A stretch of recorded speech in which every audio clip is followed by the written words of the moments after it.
presentation of Fox Sports. We are Baltimore. We are Arizona.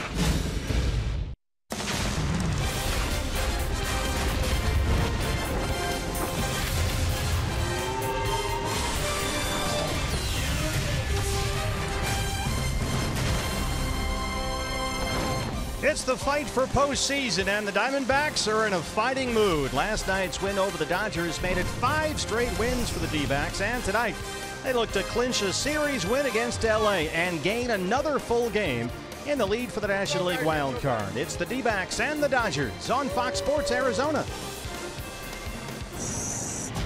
Good evening from Chase Field and welcome to the broadcast. Steve Berthume and Bob Brenly along the way. The fight for postseason is on, and we are down to our final 30 games. Seems hard to believe. The Rockies already lost today. They were beaten at home by the Tigers this afternoon. So with a win tonight, the Diamondbacks can move a full 3 games ahead of Colorado for that first National League wild card spot. And Bob, if they can beat the Dodgers tonight, they'll hand the Dodgers their 4th loss in a row for the first time all year. Uncharted territory for the Dodgers, if you will, and the Diamondbacks have the right guy on the mound to beat the Dodgers tonight. Robbie Ray, recently off the disabled list, his first start back against the Mets on that last road trip. He was spectacular. Gave up 1 solo home run to Yoenis Cespedes. Otherwise, he totally dominated the Mets. He's had great numbers against the Dodgers over the course of this year. It's a matchup of lefties going for LA, a guy that the Diamondbacks haven't seen in nearly 3 years, Hyun-Jin Ryu. Yeah, since September of 2014, the last start for Ryu against the Diamondbacks. You see his season numbers. He missed some time this summer as well, averaging about a strikeout per inning. He has surrendered 16 homers in 107 innings of work. Let's try and make it another one over the boys in blue. It's the fight for postseason. First pitch is coming up on Fox Sports Arizona. Diamondbacks baseball on Fox Sports Arizona is brought to you by Gila River Casinos. The card by Gila River Casinos earns you rewards 10 times faster than ever before. Sign up today at any Gila River Hotels and Casinos location. By Chaz Roberts Air Conditioning and Plumbing. Choose Chaz. By Jack in a Box and the Jumbo Jack, a home run for your mouth. And by CenturyLink, connecting you to the power of the digital world.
Arizona Diamondbacks baseball on Fox Sports Arizona is brought to you by your Valley Honda dealers, where you get more standard features for less money. By Tire Pros, everything rotates around you. By Gigablast, internet from Cox. Get ready for the gig life. By Oregano's, step up to the plate for a guaranteed home run at Oregano's, your neighborhood pizza joint, location statewide. By Phoenix Raceway, see Dale Jr.'s final West Coast race during the Can-Am 500 NASCAR semifinal at Phoenix Raceway November 10th through the 12th. Tickets at phoenixraceway.com. And by State Farm, here to make life go right. Talk to an agent today or call 1-800-STATE-FARM. Well, it's time to show these Dodgers we mean business. LA has not lost 4 games in a row all year long. Let's get that done tonight. First pitch is next on Fox Sports Arizona.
Robbie Ray takes the mound here at Chase Field in downtown Phoenix. Cool and comfortable inside the ballpark.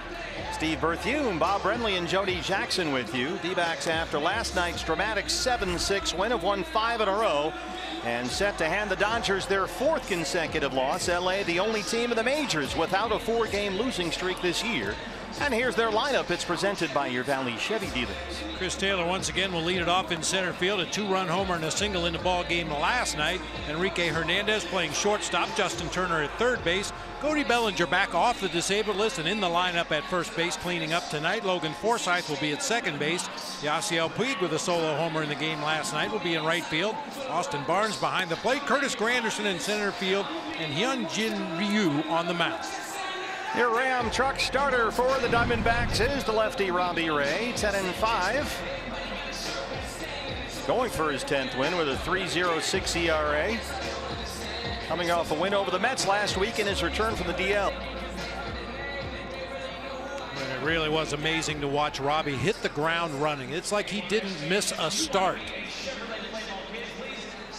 And he's had some big performances against the Dodgers. He comes into this start with 29 strikeouts in just over 17 innings versus LA this year. Nationwide Vision Center gives us a look at the Diamondbacks defense. A.J. Pollock in center field. David Peralta in left. J.D. Martinez over in right. Adam Rosales will get the start at third base tonight against a lefty. Ketel Marte back in the lineup at shortstop tonight. Brandon Drury with a big night at the plate will be at second base. Paul Goldschmidt at first. Chris Herman doing the catching for left-hander Robbie Ray. Doug Eddings behind the plate tonight. He'll call the balls and strikes. The crew chief Jeff Nelson's at first base. Ryan Addison is the second base umpire, and Corey Blazer's at third. So here is Robbie Ray, 10-5 on the year, a 3.06 ERA, and the troublesome Chris Taylor leads it off for the Dodgers. First pitch curveball is strike one. You think Chris Taylor was trying to ambush a first pitch fastball right there? I think Robbie was ready. 305 and 18 homers. Taylor had a pair of hits last night, a single and a home run. He knocked in 3. Well, however they've been pitching to Chris Taylor, BB, they need to do something else, because he's had a big year against the D-backs. It just seems like every time the Diamondbacks make a mistake in that strike zone, especially up in the zone, he just murders it. Everything has been barreled up and hit hard. A couple of curveballs to start him out from Robbie Ray, and it's 0-2.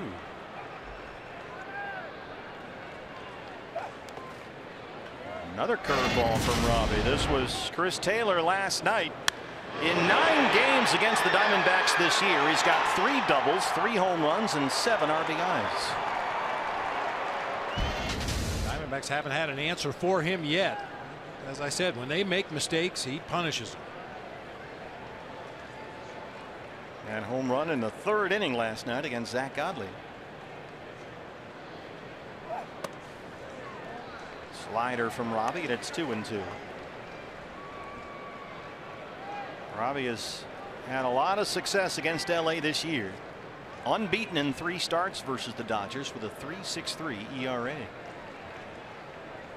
2 balls and 2 strikes on Chris Taylor, the center fielder tonight. The battery of Ray and Herman back together for this one. Swing and a miss. Got him on another curveball. Good start for Robbie. 1 down, Bob. It's time now for your Valley Honda dealers. Key to the game. Well, I guarantee you that Robbie Ray nor Torey Lovello think this way, but we do, because we're up here in the press box. This could possibly be a preview of the NLDS. Robbie Ray against the Los Angeles Dodgers. Well, if you figure they host the wild card game, which would be a great advantage against perhaps Colorado, you'd start Zach Greinke there if you could line it up that way, because he's been almost unbeatable at home. And then you go to LA for the division series, game 1 at Dodger Stadium. Robbie Ray, who's been maybe baseball's best pitcher on the road this year. Rosales has it at 3rd, and they retire Kike Hernandez. 2 down. Now they could set up the rotation. If you could choose the rotation, Bob, I think you'd pick that, wouldn't you? I would think so. I mean, I can't speak for Torey and Mike Butcher, but based on the way those guys have pitched all season long, and especially lately, it would seem to make the most sense. Well, we're getting ahead of ourselves. Just a tad.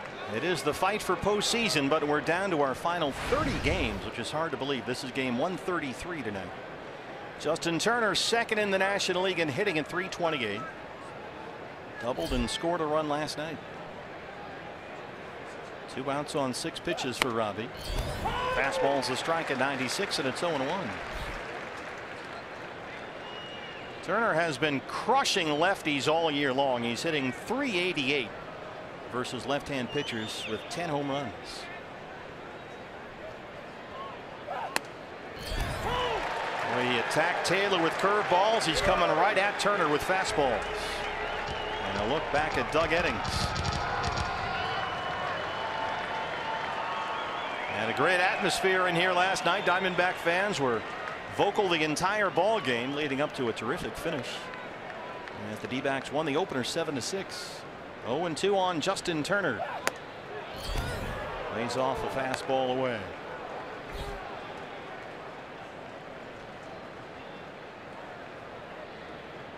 Robbie, a win at Citi Field in New York in his previous start. That was last Thursday over the Mets. Pitched 5 innings, gave up only 2 hits, had 9 strikeouts. Spikes a slider, and it's 2-2.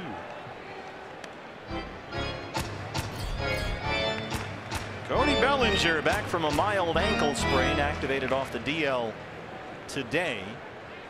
He homered last night in a rehab stint in rookie ball.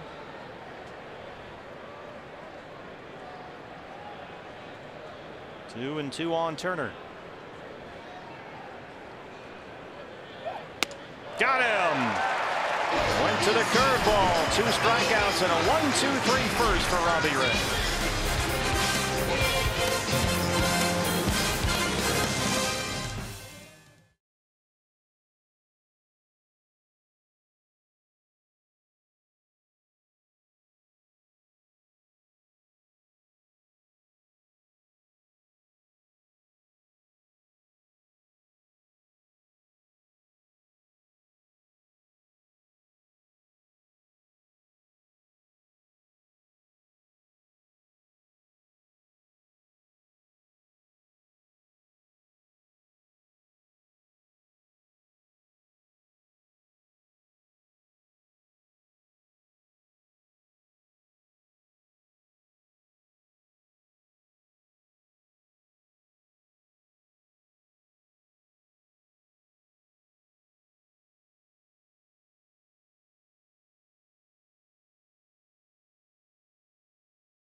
5 straight. Set to get a look at your Ram truck starter for the Dodgers. It's the left-hander, Hyunjin Ryu, a 5-6 record, a 3.34 ERA.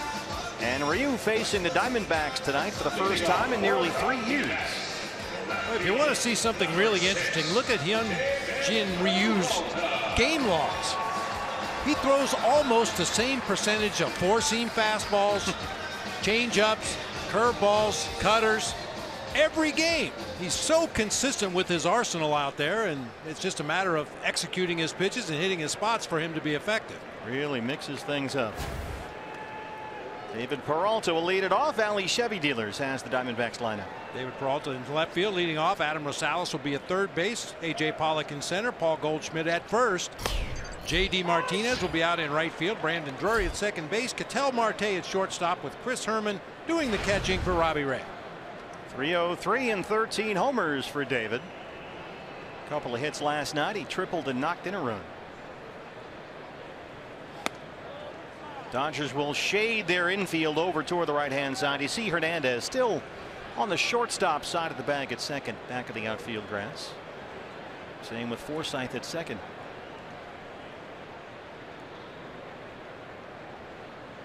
A lot of room in right center field right now for David Peralta. Taylor in center is shaded over toward left center. Nice scoop there by Forsythe at second, one down.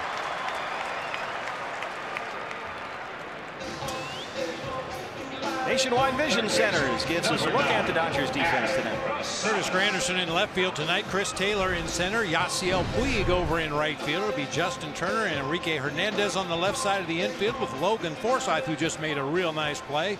And Cody Bellinger on the right side of the infield. Austin Barnes doing the catching for the lefty Hyunjin Ryu. Correct. Nice. Nailed it. No Jake Lamb tonight. He sits against the lefty, so it's Rosales at third. And batting in the 2-hole. Sends this one deep to center. It backs up Taylor. And it's high off the wall. Rosales rounding second. He's going to get 3 here. And he's in standing up with his first triple of the season. Adam Rosales. I think that's going to be changed before even going to a challenge. It's a home run. Looked like a home run. They're huddling up. See the second base umpire Ryan Natterton went out there and signaled safe like the ball was in play. Yeah, that's gone. Above the stripe, no question about it. Dead center field. And the way the umpires came together, yeah, somebody saw it. Clearly saw that it was a home run, and Adam Rosales will trot on home. His 6th home run of the year. Well, the D-backs got a 2-run homer in the first last night from A.J. Pollock. And tonight it's Rosales who makes it 1-0 D-backs. About that, what a start. That ball was smoked straight away center field. The only question was it's high enough to get over that yellow stripe on the batter's eye. It just did clear. And down to Jack in the box tomorrow, a Jumbo Jack. Free Jumbo Jack with the purchase of a large drink. And here is A.J. Pollock.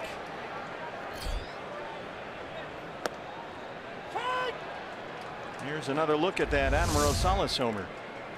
Comes on a breaking ball, a hanging curve, right in the middle of the zone. To dead center field. It cleared the line. 0-1 on Pollock. Fastball missed. Here's one more look. Good sound.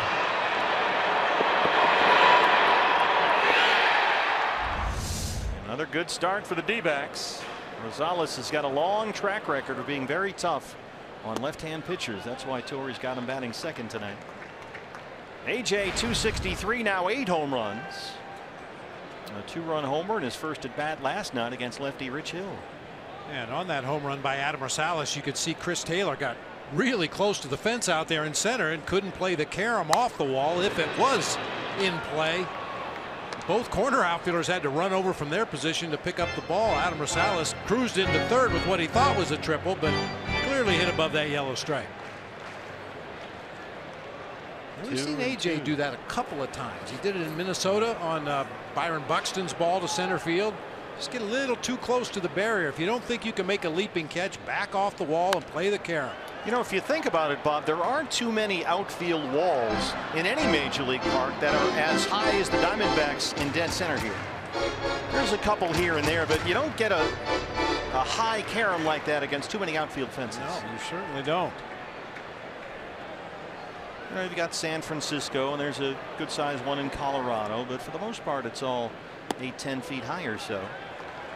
AJ's running full on Ryu, 3-2. A changeup missed that time. Yeah, if somebody jumps up above the stripe and steals a home run in this ballpark, I have a feeling it'll make the highlight reels. Well, the way some of those guys like Kevin Pillar or Byron Buxton are going. Yeah. Good point. You might see it. 3-2 to AJ. Speaking of home runs, AJ, 3 of his last 4 base hits have been homers. He's now got 8 on the season. As we mentioned earlier, Colorado has already lost. The Tigers beat them at Coors Field this afternoon, so a Diamondbacks win will put them 3 games ahead of the Rockies for the first wild card spot in the National League. And AJ's got himself a 1-out walk. Here comes Paul Goldschmidt. But with each passing day, A.J. Pollock is looking more like the guy that we had in the first half of the season. Better strike zone command, better contact, driving the ball all over the ballpark. He's getting real close to busting out. Goldie, 318, 32 homers, 3rd in the National League with those 105 RBIs. And that OPS 4th best in all of baseball. Goldie blasts one, and that one is gone. His 33rd, and the Diamondbacks have opened up a 3-0 lead.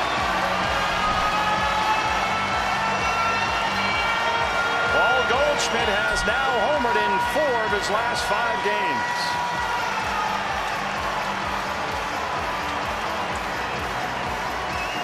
Shock and awe. The shock was Adam Rosales going deep to straightaway center field. The awe is watching Goldie swing the bat. Oh, he just crushes an 89-mile-an-hour fastball down and in. No doubt about that one. Another jumbo jack, this one courtesy of Goldie. Free jumbo jack tomorrow at Jack in the Box with a purchase of a large drink. JD Martinez. Diamondbacks got 5 in the first against Rich Hill last night. So far 3 runs in against Hyunjin Ryu and only 1 out. 1-0 on Martinez.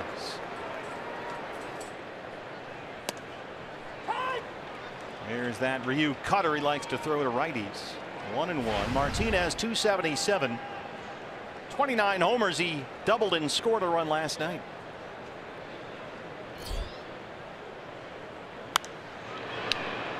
I know some fans are interested in the new metrics of the game. Paul Goldschmidt's home run went 432 feet, 112 miles an hour off the bat. 112. Wow. Adam Rosales' blast to straightaway center went 413, 101 off the bat. Another good start against the boys in blue. Chance to go 3 clear of Colorado for that first wild card. Drops the fastball in there. And Doug Eddings rings up JD Martinez for the 2nd out. Second baseman, number 27, Brandon. Well, here's a guy who had a really good night at the plate last night. It's Brandon Drury, who doubled and tripled. He knocked in 2 runs. Now at 270 with 10 homers.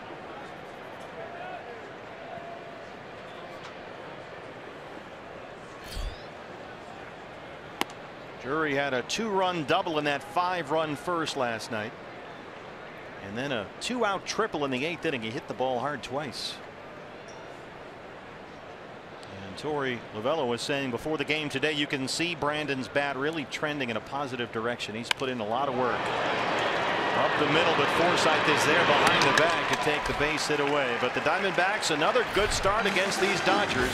Rosales and Goldschmidt homer, 3-0 D-backs after 1.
Field, Robbie Ray making his first start back at home since coming off the DL. At the Mets, a terrific outing. 5 innings, 94 pitches, just 1 run, 9 strikeouts. Troy Lovello said during that game they were kind of watching Robbie at about the 90 pitch mark. Here tonight, they don't expect any limitations at all. He has looked terrific. He's made it seamless. Chris Herman told me he is still the same old Robbie Ray. In fact, it's the same game day routine. He sits there with the headphones on, does not talk to anyone. His locker's next to Archie Bradley's. There was a 15-minute conversation with media going on right there. Robbie just sitting next to Archie and oblivious to everything. Chris told me, though, that the signal is about an hour before game time. That's when they talk to Robbie, he and Mike Butcher, and get set with the game plan.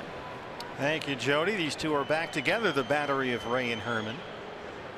They have been together all year long. Cody Bellinger, back from the DL, leads off the Dodgers' second. Fastball under the whiskers, and it's 1-1. Bellinger 274. He is second in the National League with 34 home runs. This is his first game with the Dodgers since August 19th. He's been out with a right ankle sprain. Slider for a strike, and it's 1-2. Bellinger has missed their last 9 games. He did hit a home run in a rookie league rehab game last night. And the D-backs have the shift on.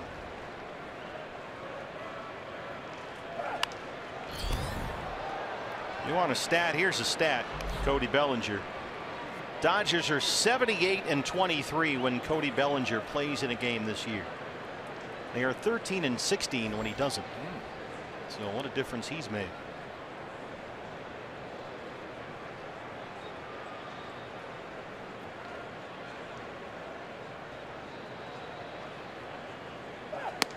Got him.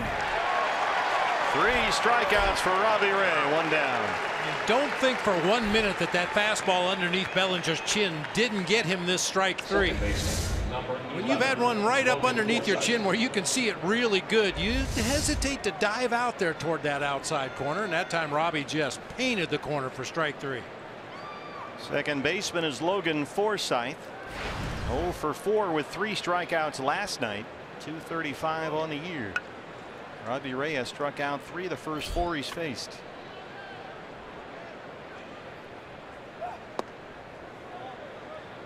This is trending in a good direction for Robbie Ray, and one we've seen before when he's pitched against the Dodgers. Go back to July 6th, the last time he faced LA. That was at Dodger Stadium.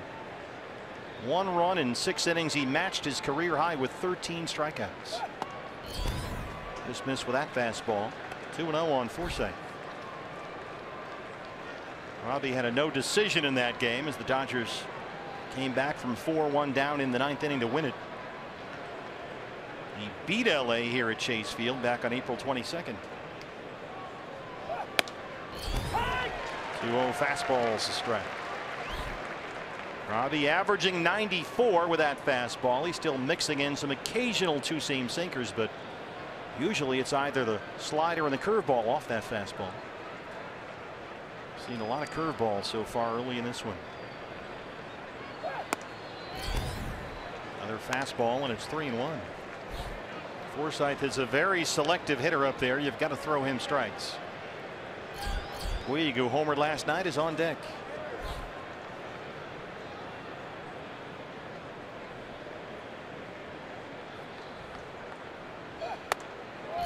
He walked him. First base runner for LA tonight.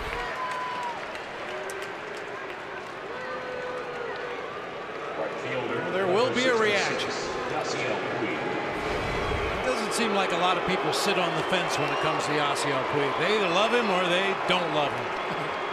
Well, like him or love him, you have to acknowledge he's had a very good year. 260, 24 homers, a new career high. Walked and homered last night. And he's been one of the Dodgers' hottest hitters as of late. His last 8 ball games, he's hitting .407, 6 extra base hits, 3 of those home runs, and he's walked as often as he struck out. That's where he's made, I think, his biggest improvement. He's much more disciplined up there. He is walking nearly twice as much as he did last season. And he's cut down on his strikeouts. He's striking out, in fact, less frequently than ever before in his career. Forsythe has bad knees, doesn't really run all that well. We get this one up in the air and out of play. Puig, a second inning home run last night against Zach Godley. Crushed one over the camera well to dead center. But Zach really settled down after a bumpy third inning last night. Went 6 innings, got his 6th win.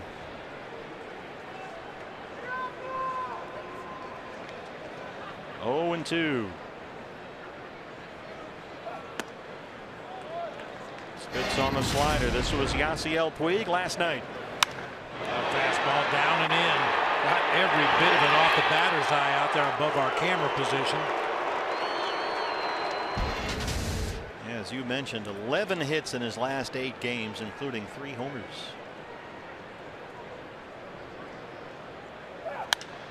Reaches out and lifts this to right field for J.D. Martinez. 2 outs. That'll bring up the catcher, Austin Barnes. Yasmani Grandal not in the starting lineup against the left-hander Robbie Ray. So Barnes gets the start, the backup catcher. 3-0-1 and 6 homers. He grounded out as a pinch hitter last night, and that snapped a career-high 7-game hit streak.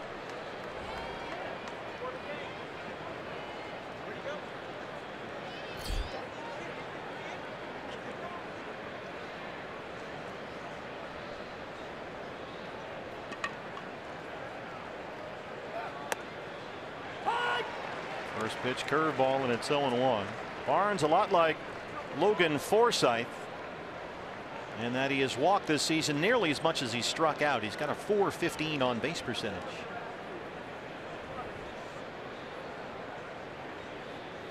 Forsythe over there after a 1-out walk.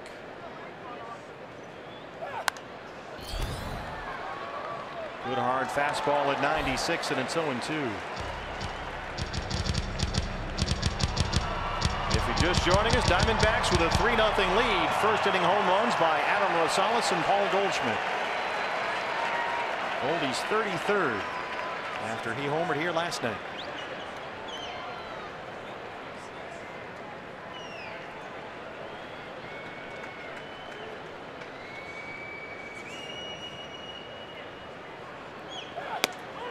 There's the fastball. Robbie Ray through 2 innings has 4 strikeouts and a 3-0 lead.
Every game of this D-backs Dodgers series, all funds raised in our D-backs 50-50 charity raffle will benefit Hurricane Harvey relief in Houston. You can purchase tickets online for your chance to help and win half the pot. Get your tickets, dbacks.com/5050 raffle. And then stay tuned after the game. Diamondbacks Live post-game show will have the winner And Diamondback fans, we want to really congratulate you. A tremendous job from our viewing audience last night. A lot of online tickets were purchased. In fact, they sold out last night. They have corrected that. We won't sell out tonight. They just had to change the number system because, frankly, we were overwhelmed by your generosity last night as Ketel Marte leads off the second inning. Last night's total, by the way, as Marte dunks one into center. Good to have him back. Last night's total raised over $80,000 here. So somebody won $40,154, and that was matched by the Diamondbacks to bring the total up to over $80,000. Outstanding job, D-backs fans, and it's up to $36,000 already here in the second inning. Keep up the great work. Diamondbacks Foundation and Fox Sports Arizona donating the entire 3-game series proceeds from the 50-50 raffle, which is supported by our friends at Western Refining, to all the relief efforts in Texas. So keep it up, fans. Tremendous job, and thank you very much.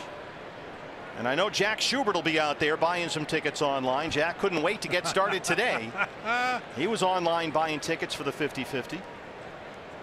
And we got a lot of texts from people who were watching the game late last night and say, hey, I'm trying to buy tickets. It says sold out. Well, we were overwhelmed last night, but they've changed the algorithm or whatever they got to do, and they came up with more numbers, so you can buy as many as you want tonight. I had my staff working on that this afternoon. I noticed that there were a lot of guys. The guy with a blackboard, he looked like he was from MIT or something. Yeah. A lot of calculations going on up there. A couple guys were in disguise. We can't divulge their identity. Understandable. 2-0 on Chris Herman. Popped it up. Third base side for Turner.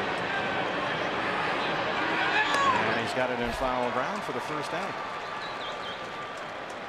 Robbie Ray making his way to the plate to take his first at bat of the ball game. You want to talk about being efficient and working ahead. 4 of the 7 hitters that Robbie's faced in this game, he's had an 0-2 count on. He was ahead of every hitter with the exception of Logan Forsythe, who drew the base on balls. And Robbie's been a hitter this year, 225.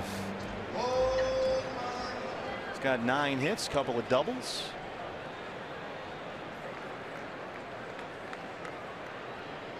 Ketel Marte at first, 1 out. Robbie squares, pulls back, takes a strike. There's the changeup from Hyunjin Ryu. Tony Perez-Chica, TP, coaching at third.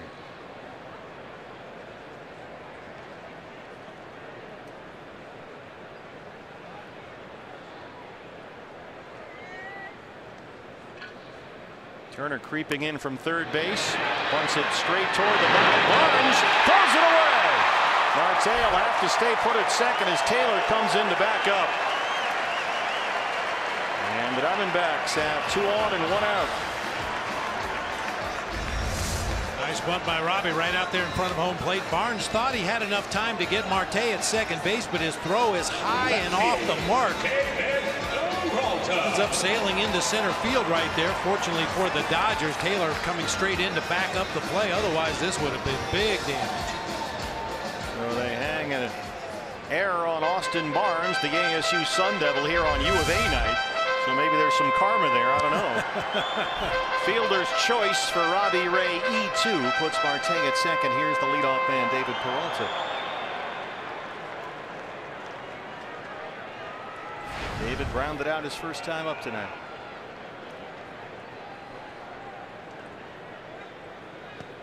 Crossing. Oh, that one got him right in the chest. Got a fastball, looking for something else. Better go check on that, Austin. Barnes is expecting this ball to break low and away. He thought it was going to end up in the dirt. It ends up hitting him right in the chest protector. Didn't get leather on it at all. Well, Hyunjin Ryu doesn't show you a blazing fastball. The one you just saw was pretty much it. It averages 90 miles an hour. And it does have some natural sink to that, the 4-seamer. And as Bob mentioned earlier, off that he does a nice job of mixing everything up. Change up, curveball, will throw a cutter a fair amount as well. That one skips away. Marte goes halfway to third and changes his mind. Good job by Barnes to scamper over there quickly and pick that one up. Yeah, Barnes is very quick back there behind the plate. This ball gets away, but much like an infielder, after a ball clanks off his glove, he quickly recovers, gets after it. He's ready to throw to third base should Marte try to advance, but Ketel, I think, made a good choice right there. And that's a good example. Austin Barnes, who started his collegiate career at ASU as a middle infielder and still plays a occasional game at second base for the Dodgers. Forsythe will settle for one. The runners move up, 2 outs. Here's Adam Rosales, Third baseman, Adam who hit his Rosales. 6th home run back in the 1st inning. They initially ruled it off the wall. They took a look and decided it cleared that yellow line.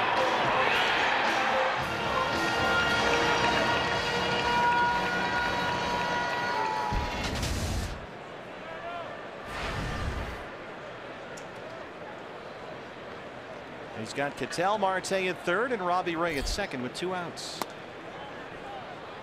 There's the cutter, and it's 1-0.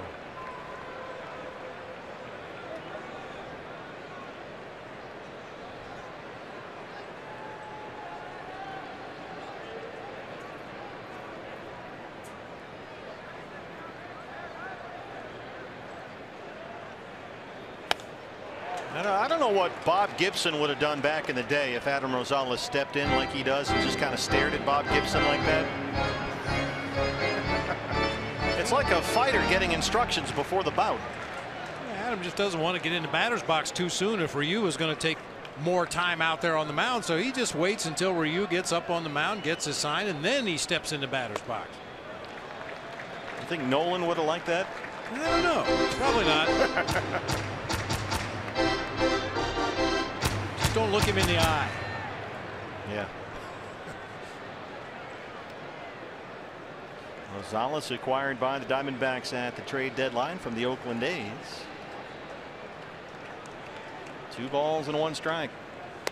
That was always a valuable part of a rookie's learning process at the major league level, when a veteran would come up to you and say, hey, if you happen to get lucky and hit a ball off of Nolan, don't look at him and don't look at the ball. Just put your head down and run. Is that what you were told? Yes. Did you listen? I adhered to that theory. Good call. 3-1. This is out to Puig in right field. Well, end of the 3rd, it's 3-0 Diamondbacks.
National League wildcard race, a lot of day games today. James McCann of the Tigers at Coors Field. Detroit helps out the D-backs. They beat Colorado 6-2. James McCann's my new favorite player. I know. Diamondbacks 2.5 up right now. Watch this play to end the Brewers Cardinals. Keon Broxton in center at Miller Park. Grichuk a homer that would have given St. Louis the lead, but Broxton saves the game. And Milwaukee hangs on and beats St. Louis 6-5. Steven Strasburg gone. Marlins shut out at Washington 4-0. Strasburg homered. So the Rockies lost. The Brewers beat the Cardinals, and Miami lost. Hey, throw a shutout and hit a homer, you can't lose. Not bad, huh? Here's Curtis Granderson. So the Diamondbacks hold a 2.5 game lead over Colorado for that first National League wild card spot in the fight for postseason. If they win this game, they'll be 3 ahead of the Rockies. And that'll be the most breathing room they've had over Colorado in quite some time. Milwaukee is 3 games out of a wild card spot. Both Miami and St. Louis are 5.5 off the pace. 0-2 on Curtis Granderson.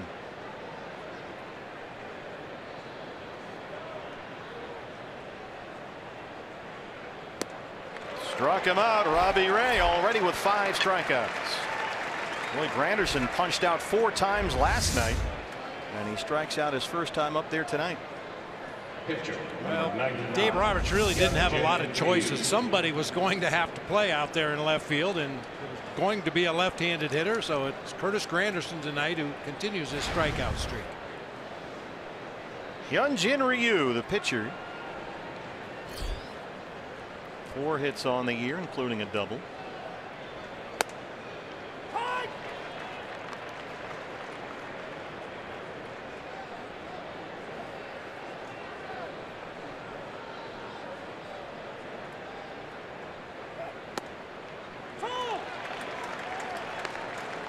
Another good curveball from Robbie. He's thrown 8 curveballs in this game, 6 of them for strikes. 4 of them have been swung at and missed. How about one more right here? Sounds good. Missed away with a fastball, and it's 1-2.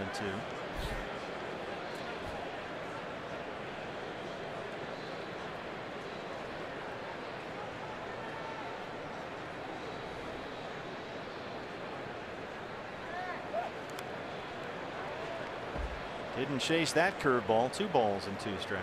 Yeah, this completes the first trip through the lineup for Robbie Ray, facing 9 Dodger hitters. 6 of them he had 0-2. Chris Taylor, the leadoff man, will be next. Robbie with 1 walk and 5 strikeouts so far.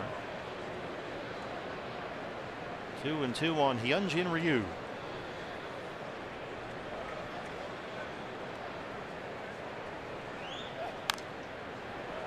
He's hanging in there. Got a slider that time. Hyunjin Ryu has battled more injuries than you can count with the Dodgers. Prior to this season, he'd started only 1 game in 2 years. And so tonight they face him for the first time since September of 2014. And he strikes out. Robbie Ray has struck out 6 of the first 9 he's faced. Hey fans, the day after every D-backs win, get 50% off all pizzas at regular menu price using promo code D-backs50 at papajohns.com. Struck out Chris Taylor to lead off the ball game, and here's Taylor for the 2nd time. Chris Taylor, after that game last night, which was just a thrilling finish, Diamondbacks hung on. He was asked about the D-backs and said, hey, they play everybody tough, and he wouldn't be surprised if the Dodgers see the Diamondbacks in the playoffs. And I think Torey Lovullo would love to have that matchup. He's right. D-backs have played LA tough all season long. They are 6-8 against the Dodgers this year, 4-3 versus LA at Chase Field. They'll miss Clayton Kershaw. He'll come off the DL Friday and pitch at San Diego. Kenta Maeda goes tomorrow afternoon against Zach Greinke. Don't forget, fans, will get you a break on your ticket price for that game tomorrow. DBacks.com/matinee. Well, Taylor's at it again. There's the first Dodger hit. A 2-out single.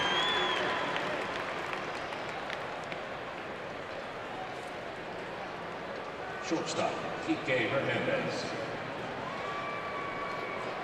Kike Hernandez, the shortstop, grounded out to 3rd his first time up. Dodgers once again without Corey Seager defensively. He is not in the starting lineup. He's got a sore throwing elbow, so Dave Roberts said Seager will not play in the field in this series. He is available to hit. We saw him pinch hit last night. But he's got a troublesome right elbow. That's his throwing elbow. He can hit, he just can't really throw. And so this is something that's now lingered for a couple of weeks. So maybe a concern for LA. In any case, it's Hernandez at shortstop tonight.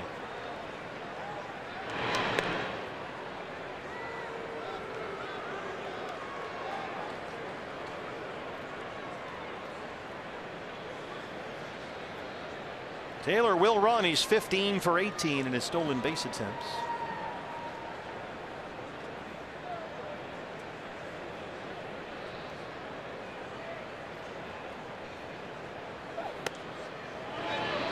He didn't go. That's Jeff Nelson, the crew chief down there.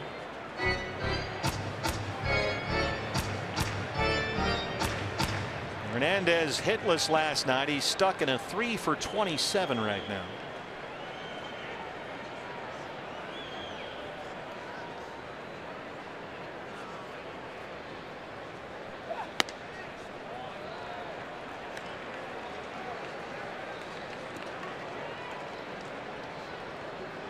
And this is nothing new, even with Seager injured for Kike Hernandez. He's a guy who is usually in the lineup somewhere against a left-hand pitcher.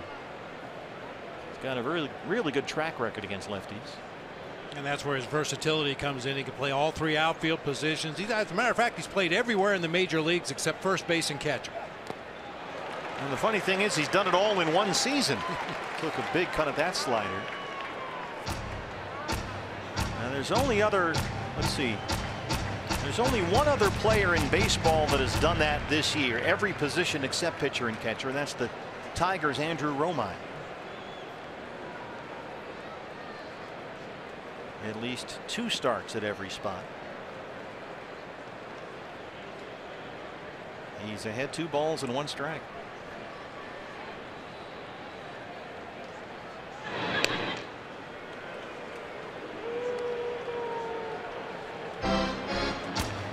Something we haven't seen a lot of from Robbie Ray this year. You remember in the past he had that step-off pick move to first base. A very quick step-off pick move. It always bothered you because he would do it right away. He'd show it right away, and we suggested that maybe he shows a couple of bad moves to first base and then drops that quick step pick-off move. We just haven't seen him use it very much this year.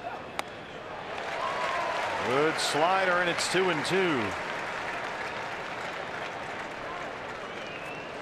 Back in the day, that was called the Terry Mulholland move. He could step off with that left foot and snap a throw over to first base before a runner could even react.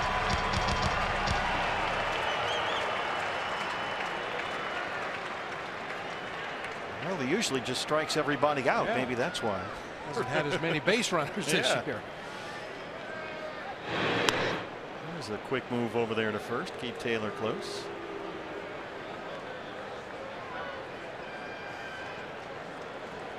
Robbie Ray, the pride of Brentwood, Tennessee, pitched at Brentwood High.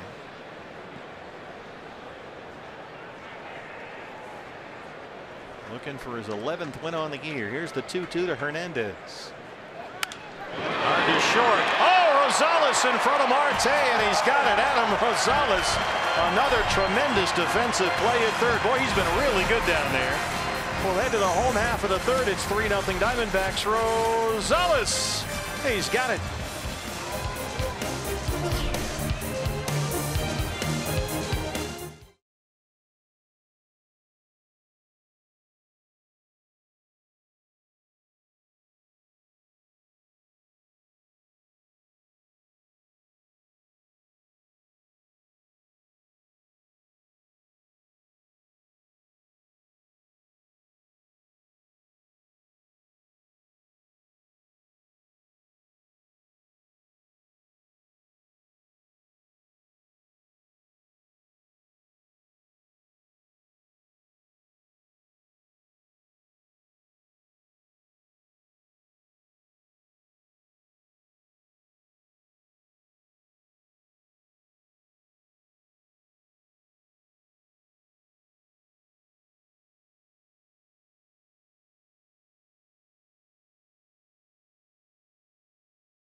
And Ford providing our seats for soldiers on the home run porch. That is one of the best seats in baseball right there.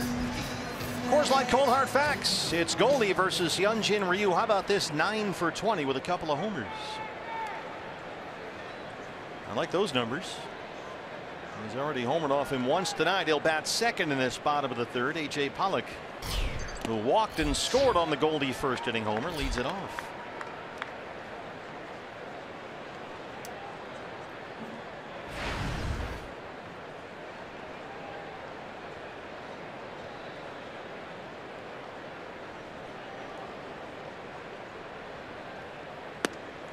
We've talked about this before, Bob, but you watch A.J. Pollock's home run last night. You watch the way Drury hit the ball last night, the double, the triple. For me, these are the final two kind of missing pieces, or the final two pieces that need to lock back in place before this thing really rolls over the final 30 games. There's Turner at third. Well, it just lengthens or thickens the lineup, whichever term you prefer. The more good hitters you can jam in there together in the middle of that lineup, the better your chances of putting crooked numbers on the board. I mean, they're getting help off the bench from Rosales and Blanco and those guys, and Iannetta's done a really good job.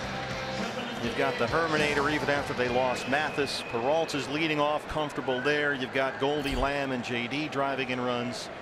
You get Drury and Pollock back to where they normally are, and they're real close, both of them. And it could be a very successful September. This was Goldie in the first, a no-doubter.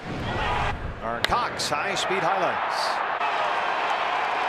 That's his 33rd of the year after he homered in the 5th inning last night. Goldie is now homered in 4 of his last 5 games.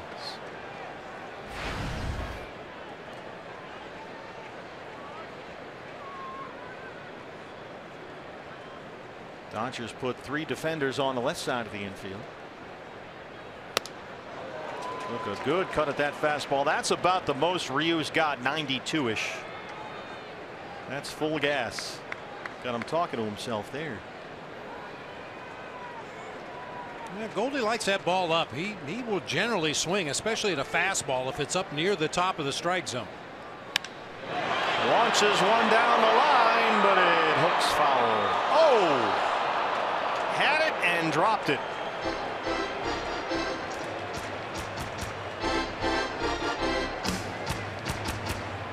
Well, I think he had the phone in his hand. Yeah. Yep, there you go. Apparently it hit him in the ear as well. Ouch. Trainers responded quickly to that ear injury. Another fastball up, and Goldie once again can't lay off that pitch. He knows if he makes solid contact, that's got a good chance of getting out of here. He might hit that to Lolo's Chicken and Waffles. Goldie now only 6 base hits shy of 1,000 for his career.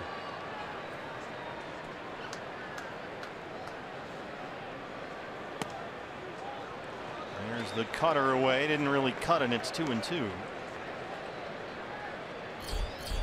JD Martinez struck out looking his first time up. He'll be next. A lot of thunder in the 4 and 5 spots in this D-backs order. Get the big boys in there. And got him on that cutter. Just the second strikeout for Ryu. 2 down. He really disguises that pitch well. It doesn't have legitimate slider spin. It looks more like a fastball, but has a little bit of slider movement. That time Goldie right over the top. Here's JD.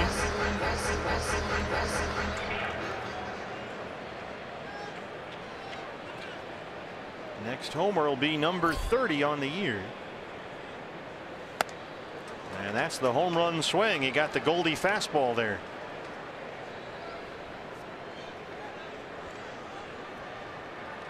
And again, Dodgers put 3 defenders on the left side of the infield. Forsythe, the second baseman, just over on the shortstop side of the bag.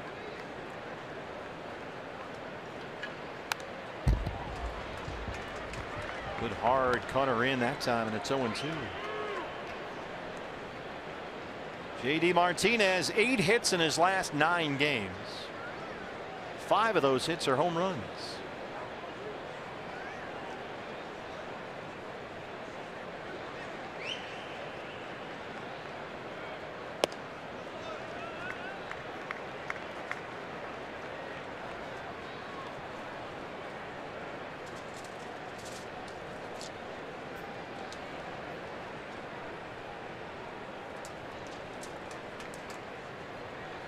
Checking my 50-50 numbers. I think I got the winner right here. No, I'm sorry, I haven't. No. Fastball up, and it's 2-2. Don't forget, fans, you can participate online. Look at the jackpot is over $76,000 already. dbacks.com/5050 raffle. All to benefit Hurricane Harvey relief. Get your tickets online. Find out if you won after the game. Diamondbacks Live, presented by CenturyLink, the post-game show. We'll have the winning number. Last night, $40,154. The other half went to the winner, and that $40,000 matched by the Diamondbacks Foundation and Fox Sports Arizona. So last night, Diamondback fans, we raised over $80,000, all due to you and your efforts at home. Joining us online in the Diamondbacks charity 50-50 raffle that's supported by Western Refining. So let's see if we can get that number higher. We're headed north of that. I mean, we're at what, 76 we just said? Yeah. It's only the third inning already. 2-2. We talked about it last night. I know, like a lot of other people, I'm sitting at home watching on television, and you wonder, what can I do to help? Well, it may seem like a small thing, but this is a chance to double your donation. You buy that raffle ticket, Diamondbacks will match your dollar for dollar, as many tickets as you want to buy. And we're doing the 20 for 80 right now, so that's the big one. That's what Bob and I do. $20 gets you 80 numbers. So 80 chances to win. Good take on a close fastball there by JD. And he works a 2-out walk. Second baseman. I know Jack Schubert was online early this morning. Our friend Jack, he bought a whole bunch of tickets. And there it is. There's the 20 for 80. And you get the slip here at the ballpark.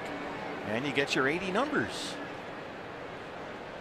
And that jackpot, right, boy, it's going up now. It's over $77,000 right now. You have to get your own pickles and chips. Well, if you win, you can buy all you want. And all the winnings are matched by the Diamondbacks and Fox Sports Arizona. So great job by the D-backs and our partners at Fox Sports AZ.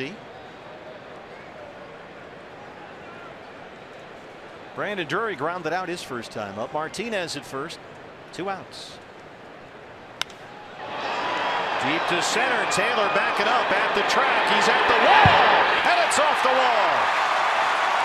Martinez will score. It's an RBI double for Brandon Drury in a 4-0 D-backs lead. What were we just saying about Brandon Drury's bat? A double and a triple last night. And he's got another double here tonight. That's his 33rd of the year. Just get the barrel on it. Hit it wherever it's pitched and get the barrel on it and take your chances. That one just over the glove of Chris Taylor in center field. He's fortunate that ball hit him as he made the leaping attempt against the wall right there and stayed right near his feet. Otherwise, Brandon Drury ends up at third, maybe even more. Ketel Marte singled his first time up tonight. Got a changeup on the first pitch, 0-1.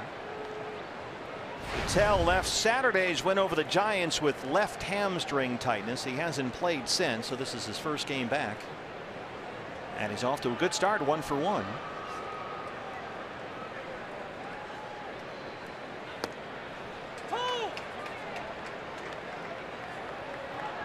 Ketel got himself some new protective gear. You may recall before he was injured and on the bench for a couple of days, he had that neon yellow and red elbow guard and ankle guard.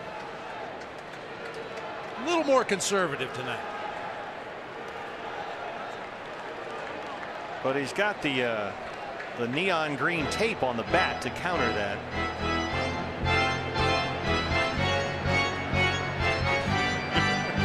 That's a colorful bat right there. It's good to have him back. Marte at shortstop tonight. Rosales at third. Here's the 1-2 pitch. Spike to Cutter.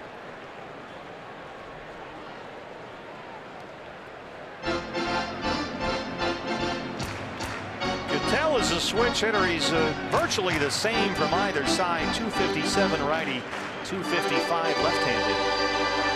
And he's homered twice from each side of the plate this year. He's got 4 home runs. Herm the Worm on deck.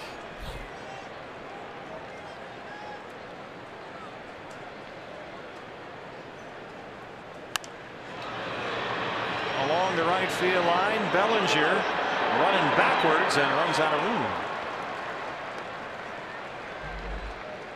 That's always a tough play. I mean, that's a play we see Goldie make all the time, running away from home plate, looking backward over your shoulder.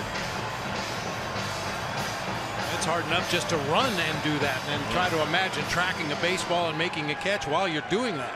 And trying to learn, okay, where's the fence? How much room do I have? Am I going to dive into the third row? 2-2.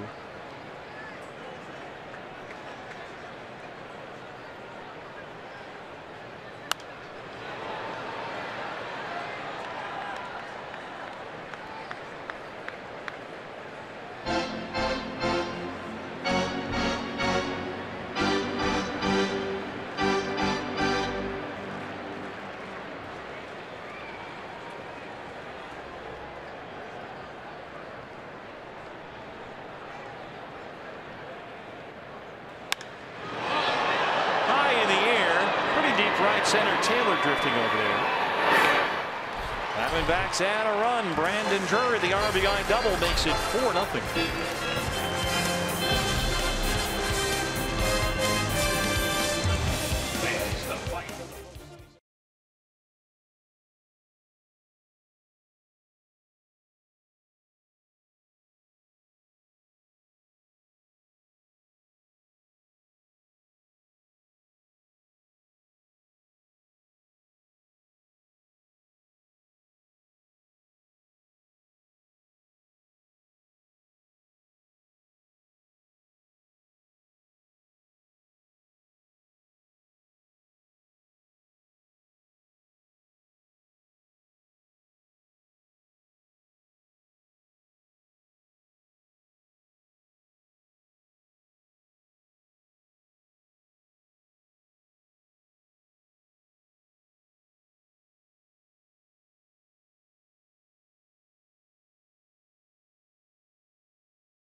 Nothing lead over the Dodgers, and all year long manager Torey Lovullo has had kind of a roadmap to keeping his team fresh, especially heading into September, and today was one of those days. There have been a handful of them. The clubhouse did not open today until 3:30, no batting practice, and some guys came in as late as 4:15. His reasoning was, look, there's a day game tomorrow, then you head to Colorado where altitude can be a bit draining. Archie Bradley told me it's kind of like a mini off day. He took a short nap. You know, really the guys can conserve some energy. They still stick to their routine, many of them, when they do get here, but it's just abbreviated. Smart idea, I think, Jody. Got to grind here. He just had one day off after 20 games in 20 days. And it's 25 straight against the National League West, so if you can get an extra hour or two of rest, why not take advantage? We know they can hit. It certainly has worked so far. A 4-0 lead as Justin Turner leads off the fourth against Robbie Ray.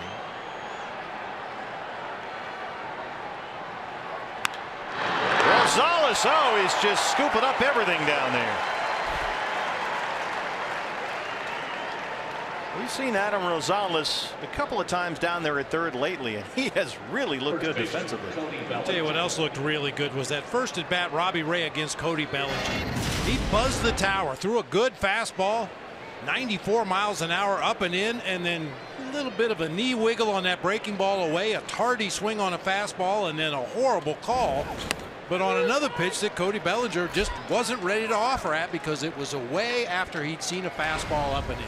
Yeah, that was a bad miss by Doug Eddings, but it worked in the Diamondbacks' favor. Starts him off with a fastball again here. Oh boy, it kind of jammed him that time, but it trickles into right center for a 1-out single. Just the Dodgers' second hit.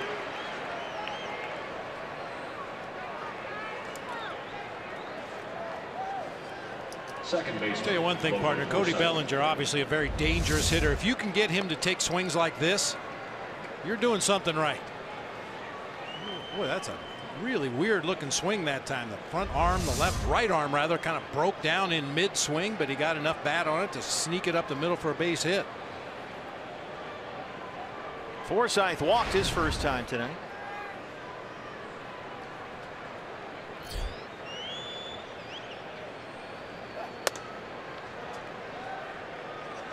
Forsythe hitting only .213 since the All-Star break. And he was acquired last winter to help the Dodgers improve against left-hand pitching like tonight, and he's certainly done that. He's hitting over .300 versus lefties. The problem is that he's hitting only about .200 versus righties and hasn't hit much all year. There's a strike.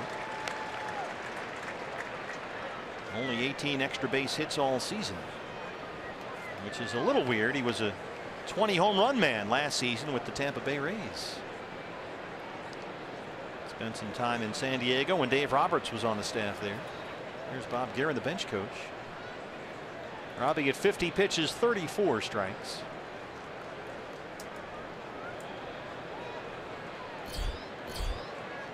Dodgers reportedly all winter long tried hard to get Brian Dozier from the Minnesota Twins. We just saw him not too long ago, but couldn't get that deal worked out, so they moved on and picked up Forsythe. Looking for a right-hand hitting second baseman, somebody that could bat up top of the order, and that's what Forsythe has done. But he's had some injuries this year and has had a kind of disappointing offensive season. They had Utley last year, but the Dodgers were the worst team in baseball against left-hand pitching. Utley a left-hand batter, so they wanted somebody who was a right-hand hitter.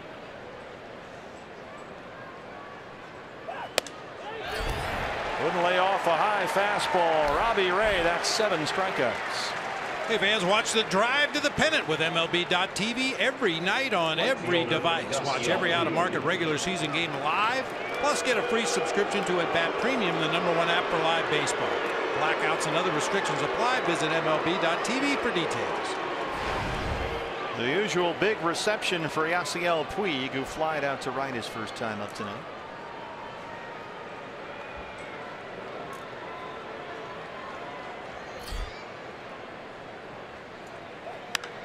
Puig hammers one down the line. Just missed it. Oh, that was smoked. Strike one. You said it. Woo, a loud strike one off the bat of Yasiel Puig.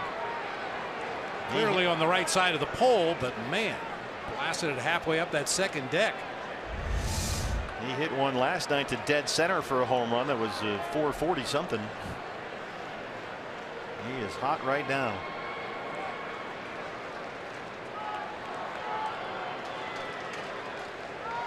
I mentioned this last night because it's just so bizarre, but Puig's splits are completely backward. He's only homered once off a left-hand pitcher all year long. This has popped up behind the screen, and it's 0-2. I mean, you think, okay, you got a lefty out there, we'll put the right-hand hitting Puig in.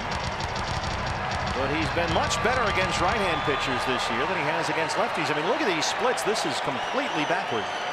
He's only hitting about $150 versus lefties all year long. 6 RBIs against left-hand pitching. Unbelievable. That is unbelievable. And he's down 0-2. Come on, Doug Eddings. Oh, man. Robbie was halfway home. Let's have a look. Good call off the plate.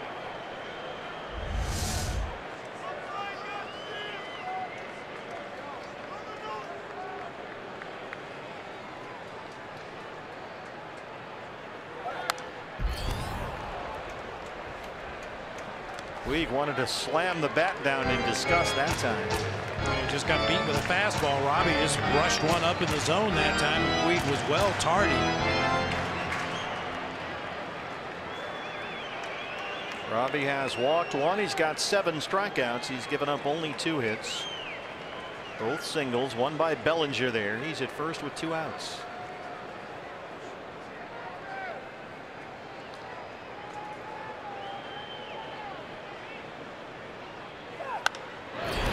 Just foul. That one didn't miss by much. Here comes Doc Rosenblatt. It's a Dodgers series, so we got some vets in there. Yep. Our frontline guys. And there is Sam, drove my Chevy to the Leavenberg. A promising rookie working a left field. Like what we've seen. See how he responds to pennant race pressure. That's right. A whole new ball game. Oh, yeah. We've only got 30 games left. This is 133 tonight. So it's the cream of the crop. 1-2 on Puig. Missed inside with a hard fastball at 97. 2-2. Austin Barnes, the catcher, would be next.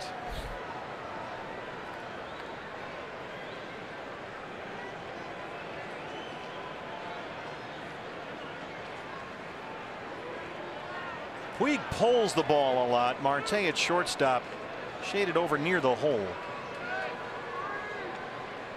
And there's a lot of room in left center field. AJ a couple of steps over toward the pool.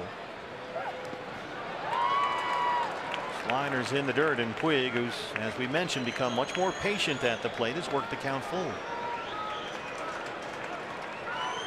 Boy, when he first came up, he would swing at anything. Well, usually the first 3 pitches of the at bat, whatever they were, wherever they were. Didn't matter. And he's really come a long way in that regard. 2 outs, 3 balls, 2 strikes.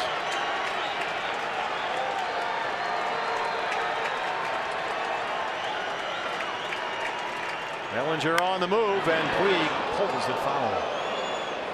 Went with a slider that time. 60 pitches, 41 strikes.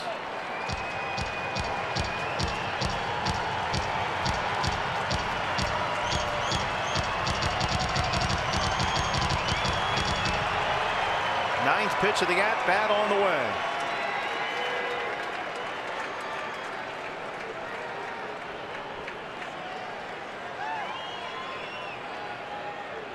Here goes Bellinger. And Puig fouls off another one. And a hard fastball. Number 10 is next. Just can't quite catch up to that high fastball from Robbie Ray. He's worked across the top of the zone pretty consistently in this at bat. Puig's been late on everything, other than the ball he hit in the second deck to start the at bat. Well, if you've been working up the whole time, maybe you got him set up for a curveball here. That looks like what Chris Herman just signaled for. Here it is. Boy, Yasiel Puig, that is a very impressive at bat. Second walk issued by Robbie Ray tonight. And here comes the catcher, Austin Barnes. Catcher, Austin Barnes.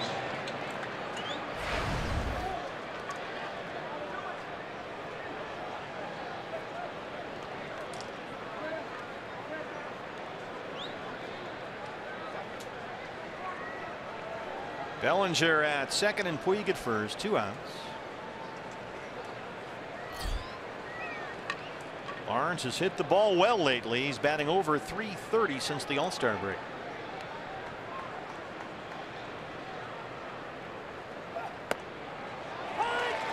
Curveball's a strike. Good hard curveball that time from Robbie. How about this, partner? 23% of the pitches that Robbie Ray has thrown in the game tonight have come to Yasiel Puig.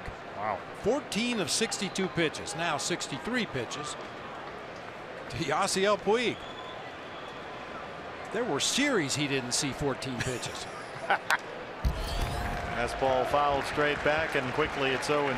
Well, we said that Puig has really come a long way, walking just about twice as often as he did last year and striking out less frequently than ever before.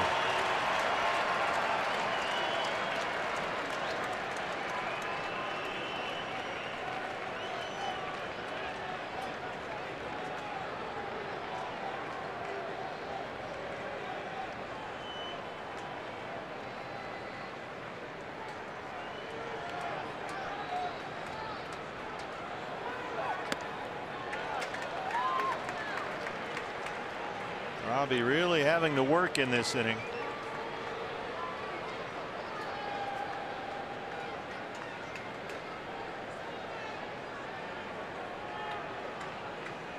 Marte and Drury get together on the signs now.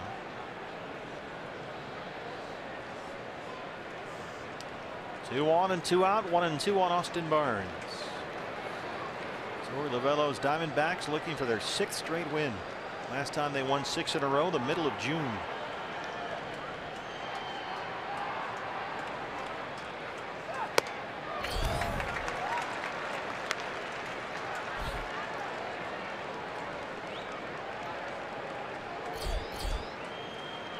Curtis Granderson, who has struck out in his last 5 at bats, is on deck.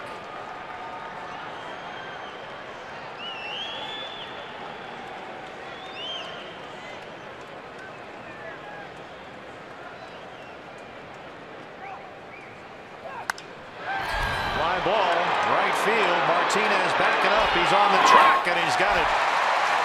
Well, Robbie Ray really had to work that time, but he strands 2 and keeps it 4-0 D-backs.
Fans, you guys have been unbelievable. We are selling tickets to our D-backs 50-50 charity raffle at a record pace, and you can participate from home online, all to benefit Hurricane Harvey relief. Purchase your D-backs 50-50 charity raffle tickets online, dbacks.com/5050 raffle, and stay tuned after the game. Diamondbacks Live, presented by CenturyLink. The post-game show will have the winning number. Now, when we had the big run several years ago after the Yarnell tragedy, we got just over $100,000. Last night we were just over $80,000. As of right now, Diamondback fans, in the bottom of the 4th inning, as Chris Herman leads it off, the 50-50 tonight is nearly $123,000. Outstanding. And we got plenty of time to get that up even higher. Somebody tonight, it might be our friend Jack Schubert, who was buying tickets early. Somebody's going to win half that amount. And the Diamondbacks Foundation and Fox Sports Arizona is going to match the other half. So whatever we raise, all of that goes to help our friends and the families and the victims in Houston for Hurricane Harvey. So Diamondback fans, you guys have been amazing, really stepping up, and we couldn't be more proud. So thank you so much. Don't stop now. I mean, when we got over 100,000 after Yarnell, that was a really big deal. It was one of the best nights we've ever had in this ballpark. But to get up to about 123,000 already tonight, that is really, really impressive. So keep it coming. 3-1 on Herman with Robbie Ray, the pitcher, on deck. The Herminator. There it is. That's nice work right there. Very nice work. Although he chose to go with Herm the Worm for Players Weekend, which was an old nickname from high school. Slice Chases one to deep left center field. It's gone! Chris Herman, that's number 9, and it's 5-0.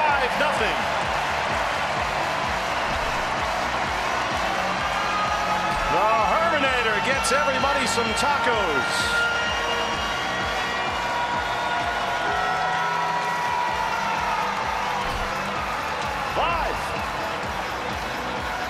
Happy tacos. Third home run tonight for the Diamondbacks against Hyunjin Ryu.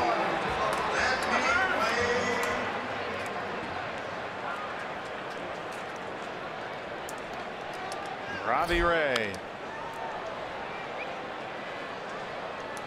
Diamondbacks have 5 hits in the ball game. 3 of them are home runs.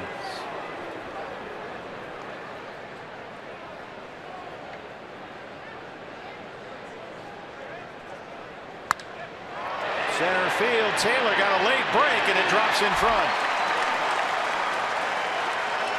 One more look at the Herminator. Chris Herman is 9th of the year. And it came to the opposite field. We know Chris Herman has opposite field power. We've seen it already this season, but when he's been in this offensive funk lately, we're really rolling over a lot of pitches, hitting a lot of lazy fly balls to right and center field, but stayed right on that one, drove it out of here to left. Another good sign. Yeah, Chris had been just 4 for 36 against left-hand pitchers all year long. Or they really drove that one the other way to deep left center. Here's the freight train. David Peralta trying to bounce one throw, and it's by Forsythe. A home run and 2 singles open up the D-backs 4th.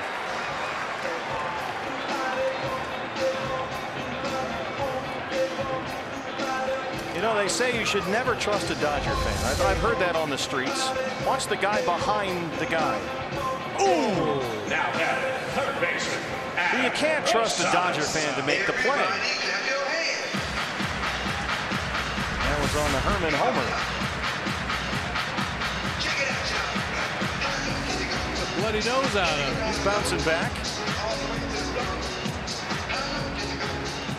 We need to send the training staff to fix the guy's ear up in the second deck down to the bleachers and left. Take care of that gentleman's nose. I have a feeling the guy with the ear, he had other things going on besides the foul ball. Rosales homered in the first, his 6th of the year. There's that one right to Forsythe. DK Hernandez is there. They turn it. And Robbie Ray gets into 3rd.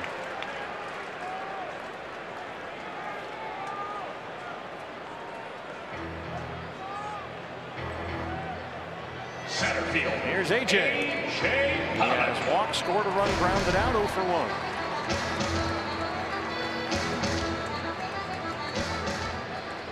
The Rockies have already lost. Tigers beat them this afternoon at Coors Field, so a D-backs win will put the Diamondbacks 3 games ahead of Colorado for that first National League wildcard spot in the fight for postseason. And that one gets down. Here comes Robbie Ray. RBI single for A.J. Pollock. And it's 6-0 D-backs.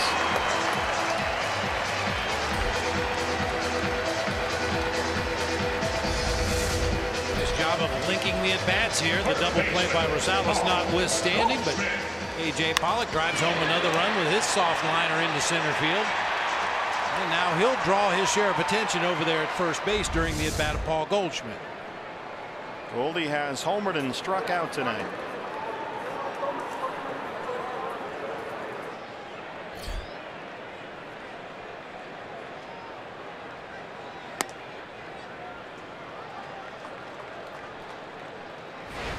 Paul Goldschmidt counting tonight. In his last 26 games has 11 home runs and 28 RBIs. And keep in mind, that's with a team fighting for the postseason and trying to hold off a bunch of good teams for that first National League wild card.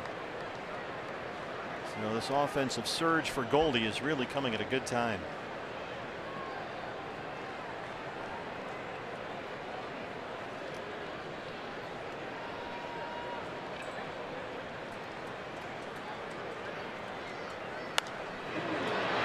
Jammed him, popped it up foul ground near the screen, and not a play.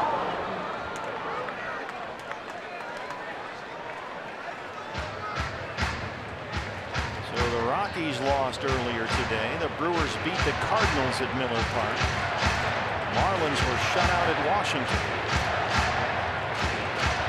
And here is the Beat LA chant. Trying to hand the Dodgers their 4th consecutive loss. LA, the only team in the major leagues without a 4-game losing streak this season. They come into tonight having lost 3 in a row for only the 4th time all year. Zach Greinke goes tomorrow afternoon against Kenta Maeda. Clayton Kershaw will be back off the DL Friday. He'll pitch against the Padres. They'll get Alex Wood back as well. Wood goes on Sunday. 2-2 on Paul Goldschmidt.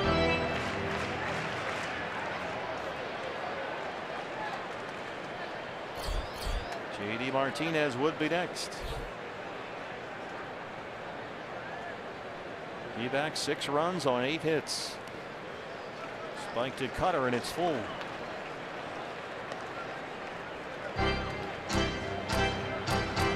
So Bellinger will back off. He'll play behind the runner. Pollock will get started early from first. And we'll see if Goldie can find a gap.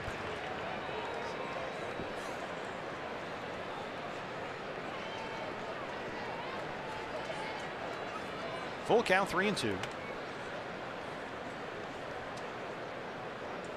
The initial sign there from Austin Barnes was fastball away to Goldie. That smells like a home run to right center. They shook it off, went to the cutter.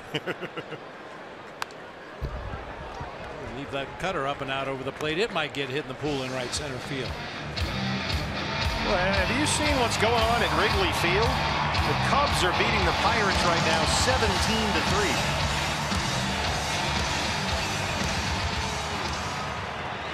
Yikes. Here it's 6-0 Diamondbacks.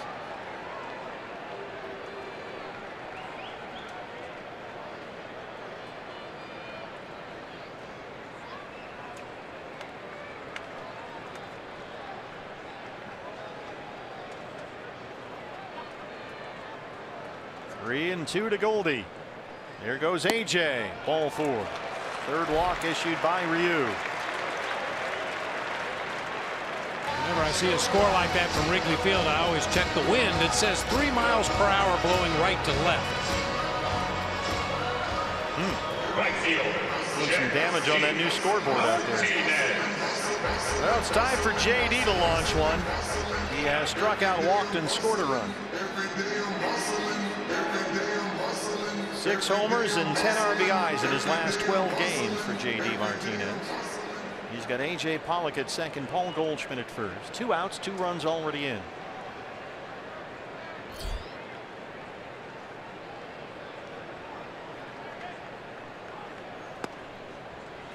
That cutter got too far in. It's 1-0. JD hitting over 400 against lefties this year.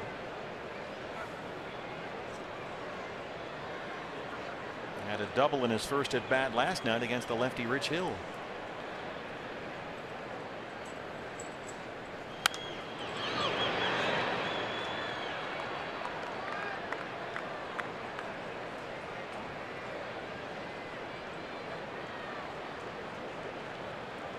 Hard to find a more impactful trade deadline acquisition than the Diamondbacks move to bring in JD Martinez. 35 games with the D-backs, 13 home runs, 29 RBIs. 1-2. The battery waiting to get back out there. Robbie so far has only given up 2 hits, both singles. And he's walked 2. He's got 7 strikeouts.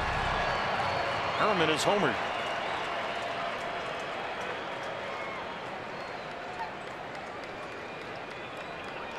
Pitch number 80 on the way from Hyunjin Ryu.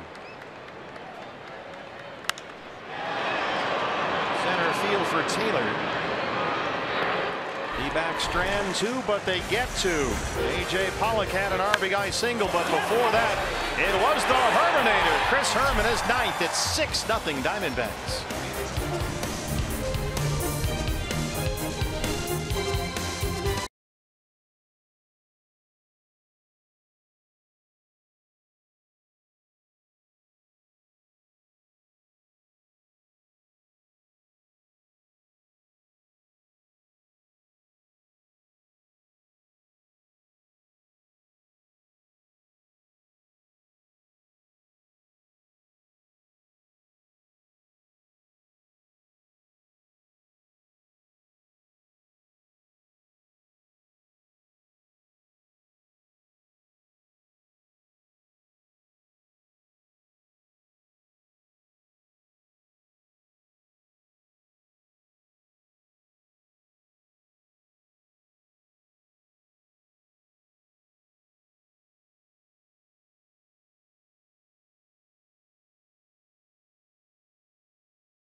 Dodgers lead at 6-0. Fans, 2018 D-backs season tickets, they're on sale right now. You can guarantee your postseason seats when you join the Diamondbacks season ticket holder family.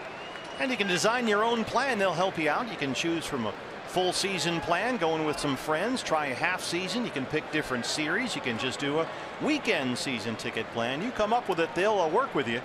Get all the info you need online right now, dbacks.com/season tickets. Curtis Granderson leads off the Dodger fifth against Robbie Ray, who's already got 7 strikeouts.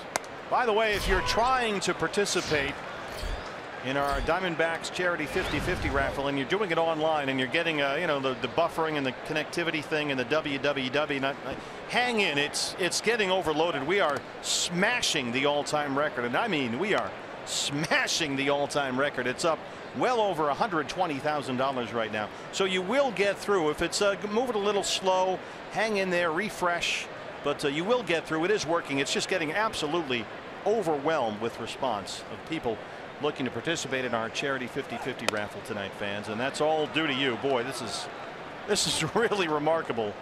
The 50-50 raffle already approaching $130,000. Robbie Ray's got 70 pitches now, 46 strikes. It's 2-1 on Granderson.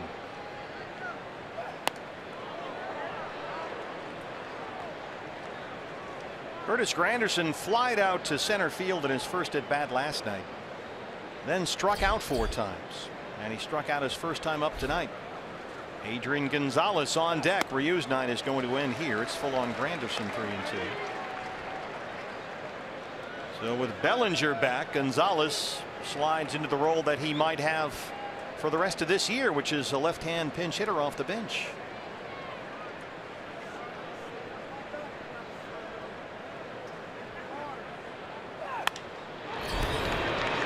High in the air, very shallow right. Drury calling for it. 1 down. So here is Adrian Gonzalez, who had an RBI double last night. He got the start at first base, 1 for 4. But now that Cody Bellinger is back, this is what Dave Roberts says will be Gonzalez's job, which is a bat off the bench, playing with that herniated disc in his back. See where Drury is, well back on the outfield grass at second.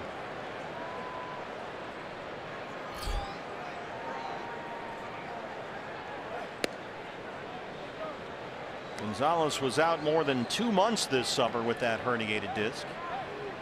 He's only been back for 11 games, hitting 190 since he came off the DL.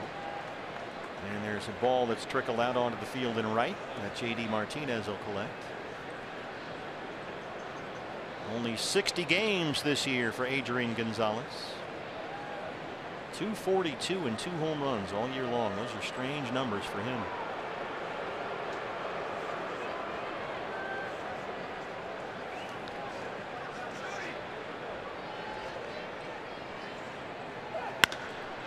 It right at Ketel Marte. 2 outs. Hey fans, we invite you to participate in Gila River game nights by signing up at one of the interactive kiosks located here at Chase Field during any D-backs home game. Diamondbacks Foundation and Fox Sports Arizona donating the entire 3-game series proceeds from the 50-50 raffle to help Hurricane Harvey relief, and we just went over $130,000, fans. Somebody is going to win half that, and that amount is still going up thanks to you. Chris Taylor has struck out in single. We are smashing our all-time 50-50 record tonight.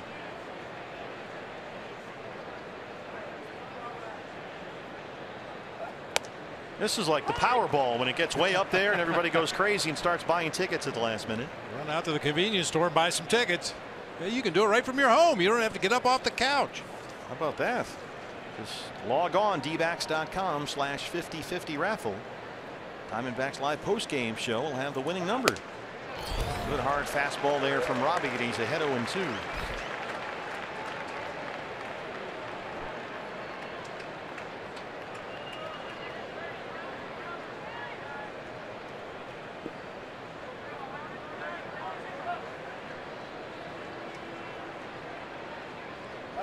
Struck him out. Robbie Ray.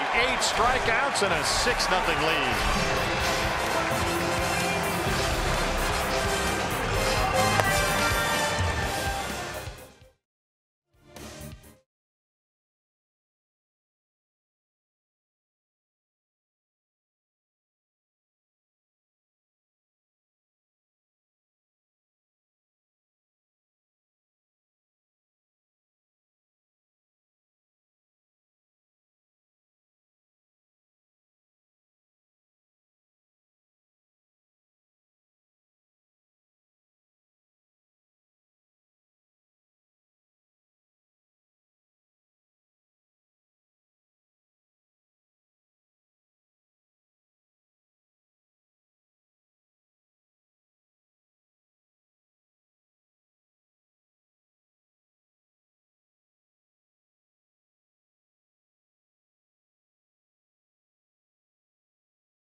Due up for the Diamondbacks in the bottom of the 5th. They lead the Dodgers 6-0. Time to take a look at this day in Major League Baseball history, brought to you by Geico. We go back to 1984.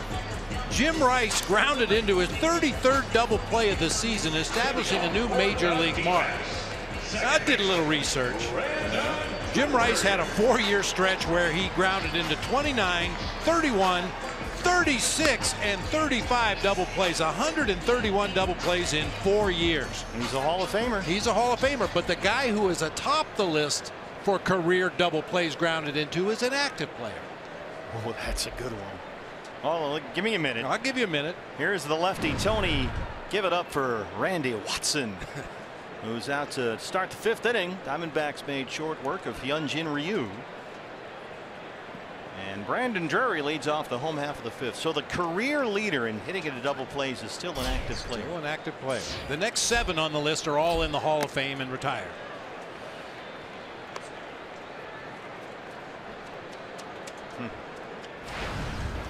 Any kind of a hint? American League or National League? Is that too big a hint? He's played in both, but he's in the American League right now. Miguel Cabrera. Because I watched him hit into a double play when I was watching the Rockies game at home today. Thanks, Miggy. It's not Matt Kemp, is it? No, Matt Kemp, however, is leading the National League this year with 23 double plays. But you said American League. Current American League. Current American Leaguer. 1-2 on Drury. He will be in the Hall of Fame when his playing career comes to an end. Taylor wants it. All right, who you got? Albert Pujols. Really? 357 double plays in his career. Next on the list, Cal Ripken, followed by Pudge Rodriguez, Hank Aaron, Carl Yastrzemski, Dave Winfield, Eddie Murray, and Jim Rice. Topic of our This Day in Baseball history. All those guys are Hall of Famers. Yeah. As the Hawk always says, that Jim Ed Rice, he can hit a golf ball. Strong.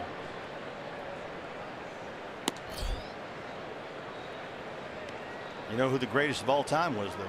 Yes. That's right. Here you go.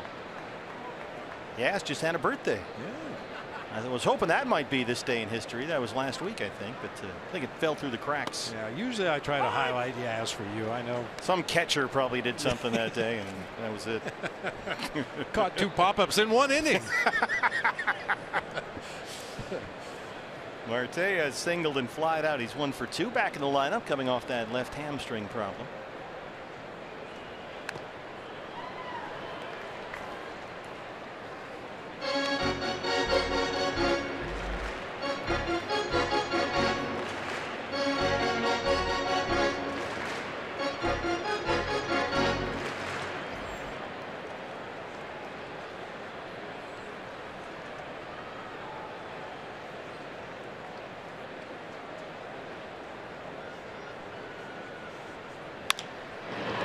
to shortstop. Hernandez comes in. 2 outs.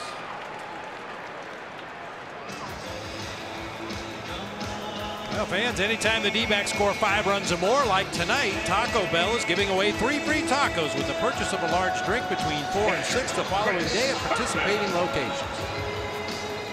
Now, I always thought, and still do, that Charlie Blackmon had the best walk-up music song when he has the outfield, but the Herminator comes up to Aha. Remember that video back in the day, the Sure. cartoon car racers chasing the guy with a wrench? Don't they play that in Washington? Yeah, they Between made that innings, yeah. their song. Yeah. But the Herminator has used it for his walk-up song all year long. Classic 80s.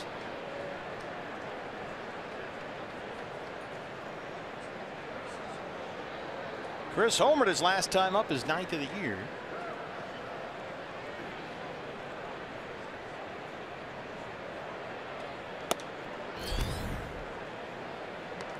Hey, while we have a moment, we want to send a shout out to one of our best fans down in Tucson, Robin Mendez. Robin watches every telecast, and we understand he's fighting some health issues right now. We just want to wish him a speedy recovery and send him all the best from the D-backs family here at Chase Field. All right, Robin, we'll see you soon.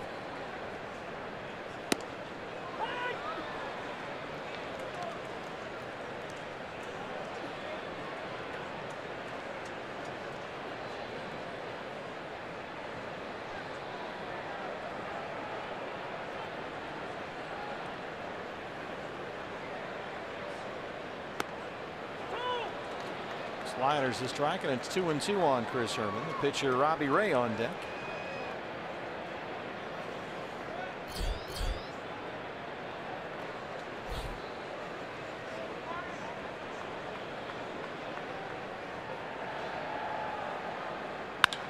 Chris Herman belts it to center. Oh, the Herminator's bat has really sprung to life lately.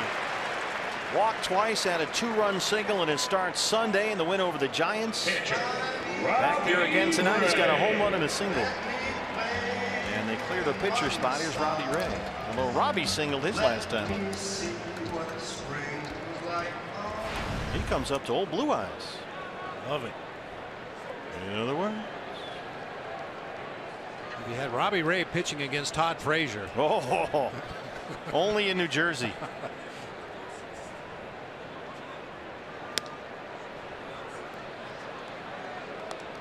Todd Frazier, the Yankee, has used Frank Sinatra as his walk-up song for a while too.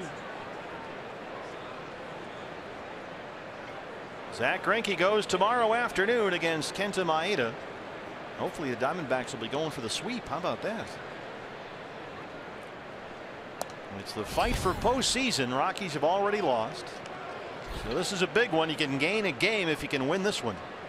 Go 3 clear of Colorado for that first wild card, with Greinke going tomorrow. And then it's off to Denver for a huge series this weekend. 3 against the Rockies at Coors Field. Taijuan Walker pitches Friday against Kyle Freeland. And then Patrick Corbin gets the Saturday game against John Gray. Zach Godley and Antonio Senzatella Sunday. Then we go to LA, face these guys again. 1-2 on Robbie Ray. Robbie knocks it to center field. His second base hit tonight.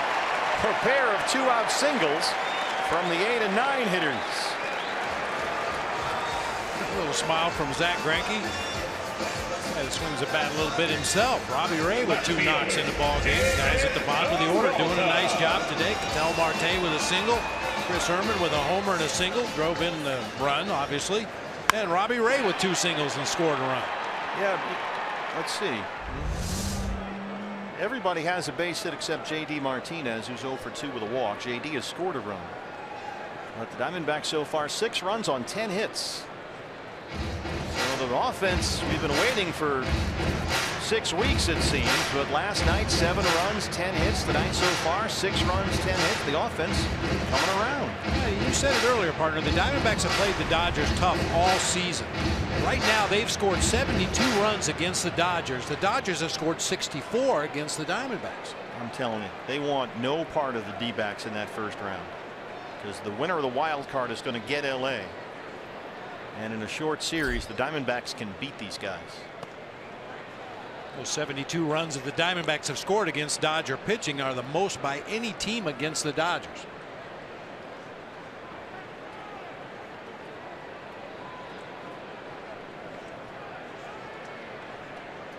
Peralta singled his last time up. He's 1 for 3. Broke his bat back to the mound. Watson has got it. And that'll end the inning. We'll head to the 6th. It's 6-0 D-backs.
The wild card standings in the National League. Colorado lost at home this afternoon to the Tigers. Right now it's 2.5. A D-backs win here makes it 3.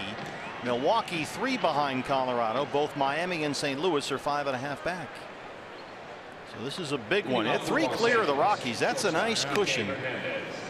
And then you got Greinke going tomorrow against the Dodgers. Then we go to Colorado for 3 starting on Friday.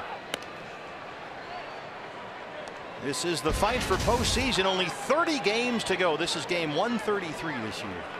30 left. So come on down to Chase Field, fans, and get in on the excitement. Big homestand starts, well, let's see, on the 8th. So a week from Friday. 3 against the Padres that Friday, Saturday, Sunday. Then starting September 11th through the 14th.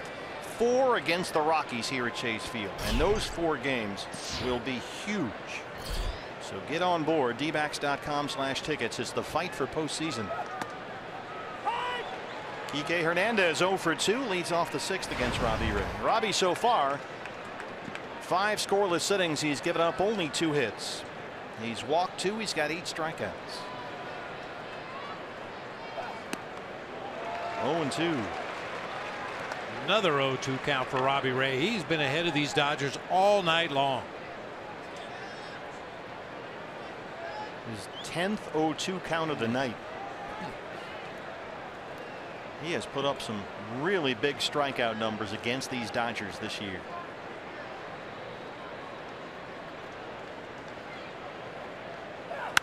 Right field for Martinez. JD's got it.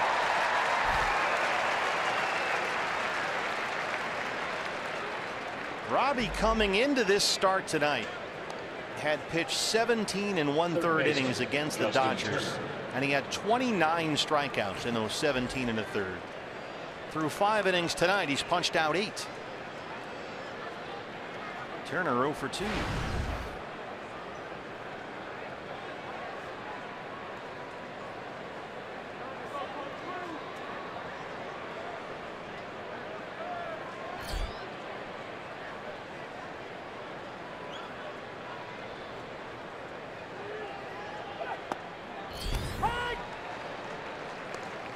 Been a remarkable season for Robbie Ray, even after missing a month after that comebacker in St. Louis.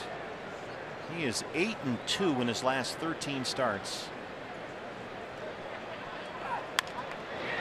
Little bloop. Drury won't get it. It drops in front of Martinez. A 1-out single for Turner. Just the third hit for the Dodgers today. Robbie in his last 13 starts has a 2.18 ERA. Think about the way we've watched this guy, Bob, develop into one of the legit aces in the National League West. And really in the league overall. I mean, there's not a team in baseball that wouldn't love to have Robbie Ray. Bellinger singled his last time.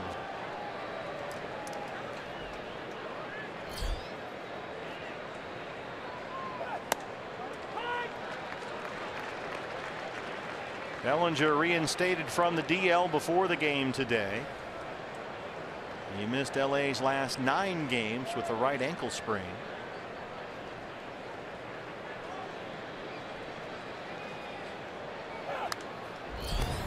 Another 0-2 count for Robbie Ray. He's been 0-2 all night long. And that fastball not in as far as the one that was under Bellinger's chin in his first at bat of the ball game, but another good hard fastball off the plate inside. Bellinger fouled it out of play, but well laid on the swing. Saw the right-hander Brandon Morrow starting to get loose in the Dodger bullpen. 0-2 on Cody Bellinger. Fastballs. Bellinger can defend himself against lefties. He's hitting .270 against left-hand pitching this year. 9 home runs. Second in the National League with 34 homers on the year.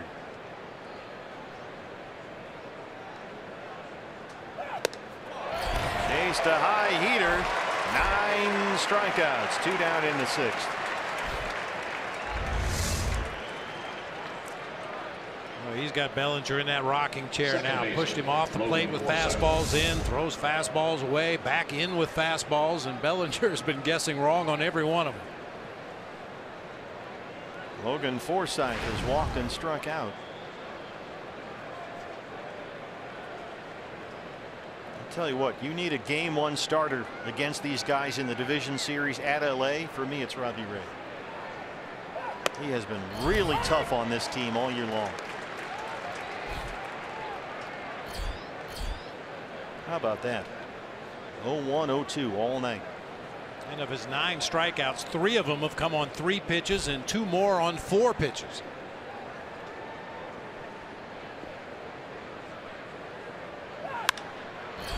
High in the air, short right. Martinez drifting near the line. Robbie Ray, 6 scoreless innings against the Dodgers. It's 6-0 D-backs.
Great night to be at the ballpark. Diamondbacks all over the Dodgers at 6-0. Robbie Ray 6 scoreless. He's given up only 3 hits. He's got 9 strikeouts.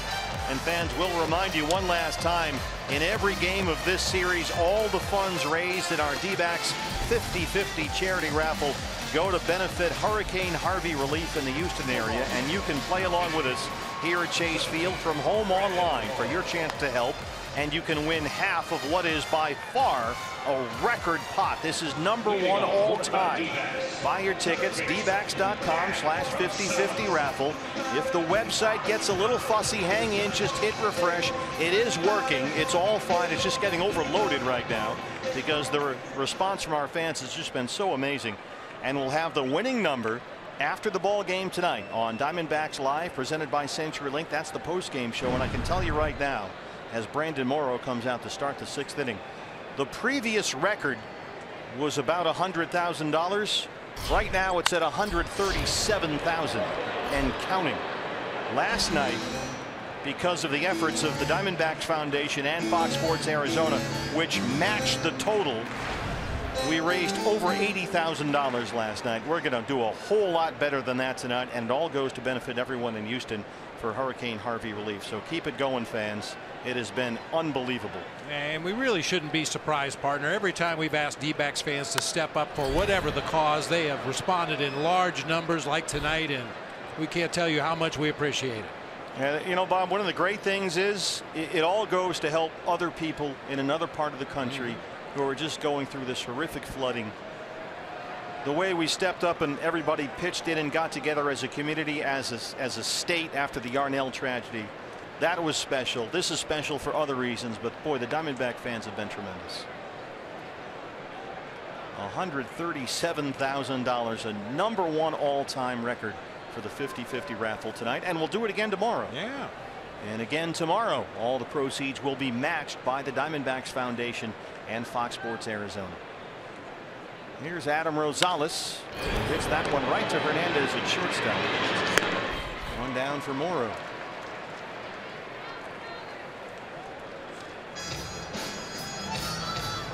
I got my 20 for 80 right here. Center field, A.J. Or 80 for 20, I should say. 80 for 20. Wait a minute.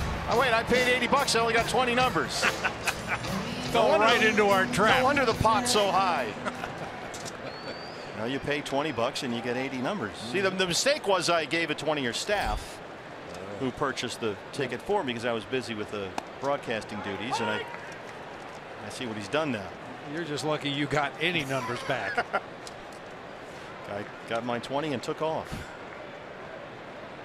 AJ has walked, scored a run. He's got an RBI single.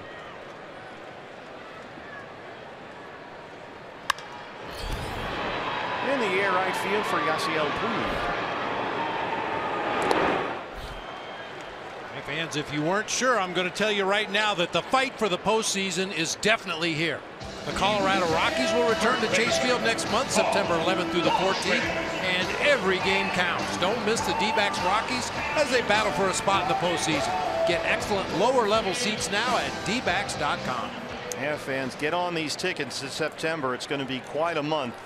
Goldie up now, bases empty, 2 down. That 4-game series against the Rockies will be huge. And then Giancarlo Stanton and the Marlins come in later in September. A 1-2-3-6 for Morrow. Diamondbacks lead the Dodgers 6-0.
6-0 Diamondbacks over the Dodgers. Talking to first baseman Paul Goldschmidt earlier today about the retirement of Shane Doan, Captain Coyote, after 21 years. You know, Doan would come over here and be in the dugout talking sports and life with Paul Goldschmidt. Goldie would go over there, catch a Coyotes game in the offseason. Now, Goldie was saying, look, he is a role model, not just for kids playing hockey, not just for kids in sports, but for everyone, but especially for young people to watch the way that Shane Doan conducted himself. I said, what made him a great leader? And Paul said, look, I tried to learn from him. He truly cared about everyone, guys.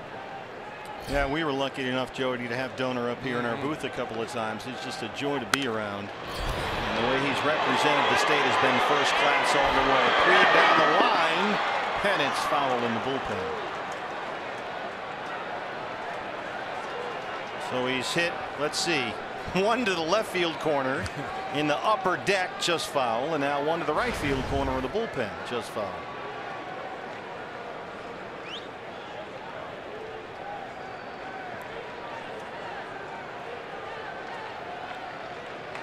Robbie had 90 pitches, 63 for strikes. He has walked 2. He struck out 9. Right now working on a 3-hit shutout.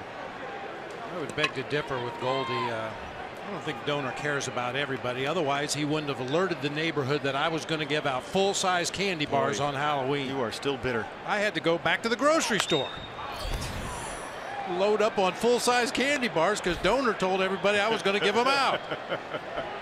Well, you should be doing that anyway. Yeah. Come on. Well, it's become a tradition now. There you go. Well, he has handled himself in a first-class manner, and he's one of those special guys in one organization his entire career. It means a lot to everyone here in the Valley, all over the state of Arizona.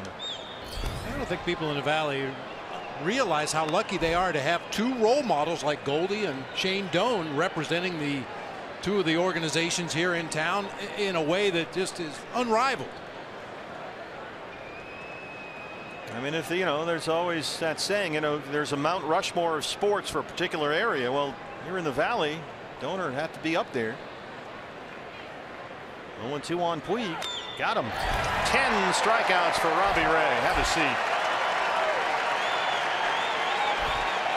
Our numbers for Robbie Ray, the State Farm winning combo. He continues to rack up strikeouts against the Dodgers. Robbie Ray tonight, you mentioned this, the 1-2 counts, the 0-2 counts, 14 times. 14 times he's been up either 0-2 or 1-2.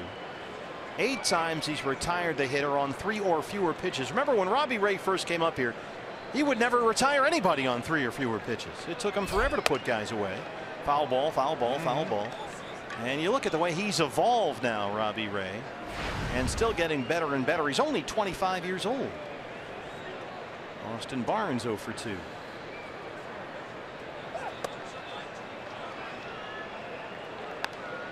Robbie, the last time he faced these Dodgers, July 6th in LA, had 13 strikeouts in 6 innings. Tonight he's got 10 in 6 1/3. Behind on Barnes 2-0. He has given up only 3 hits, all singles.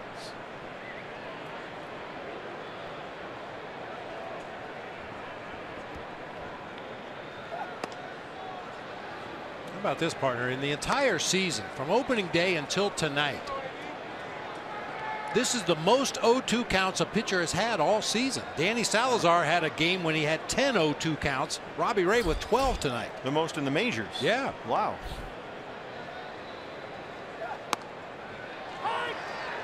Well, that needle's getting a little low. He's trying to get Torrey's 21 outs. There is action in the Diamondback bullpen as Robbie approaches 100 pitches. Jake Barrett, the Sun Devil. It's U of A night, but Barrett is up in the Sanderson Ford bullpen. Another Sun Devil up there right now. Austin Barnes deep to center for AJ. 2 down. Well, we had a shot of Robbie Ray in the dugout between innings, and he was talking to Torey Lovullo and Mike Butcher, and it looked like a negotiation. You know, a 6-0 lead. Hey, we can pull the plug right here, save you some pitches. You'll be fresh coming back for your next start. No worries. And it looked like Robbie didn't want anything to do with it. He knows he's pitching well, and he wanted to continue to go out there and mow down these Dodgers. Well, oftentimes we see in these situations the deal that Torrey negotiates is, okay, you can go back out there, but one base runner and you're done. Granderson hits one deep to right center, and this one's going to leave the yard. It's in the pool. Curtis Granderson, that's his 23rd, and the Dodgers are on the board at 6-1. Granderson has only 5 hits as a Dodger since his trade from the Mets. 4 of those hits are homers. And let's see if Torrey is going to stick with Robbie Ray here. Granderson has had trouble with everything Robbie Ray has thrown up there tonight, but this time a fastball stays up and out over the plate, and Granderson gets the barrel on it to right field out in the Ram Trucks pool area. They've got the right-hander Barrett warming up. Utley, the left-hand batter, will hit for the pitcher. So they'll stick with Robbie Ray here. D-backs put the shift on 3 infielders on the right-hand side. Utley 238, 7 homers. Singled and scored a run last night. Ketel Marte, the shortstop, well over on the first base side of second. And Drury back in the outfield grass. And he hit him. And now you've got the pesky Chris Taylor coming up. A right-hander is ready. There's Torrey checking in with Mike Butcher. And we'll see if this is it for Robbie Ray. And here he comes. Well, Robbie Ray has been dazzling once again. This is going to be it for him. Let's keep it here for just a minute if we can, guys, because Robbie should get a tremendous ovation. He has been dynamite against the Dodgers all season long. And tonight, 2 walks, 10 strikeouts. He leaves leading 6-1. Robbie Ray, outstanding.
What a night for Robbie Ray. 10 strikeouts against the Dodgers. He walked only 2. It's our Chaz Roberts Air Conditioning and Plumbing cool plays of the game. And for the second straight start, the only blemish against Robbie Ray, a solo home run. They always have said solo homers won't beat you. Gave up the homer to Cespedes in New York, and the solo shot by Granderson here tonight, otherwise outstanding. Well, it's U of A night, but here's the Sun Devil Jake Barrett on to face Chris Taylor. A run is in on the Granderson homer. Utley's at first, and 2 outs. Taylor has singled and struck out twice.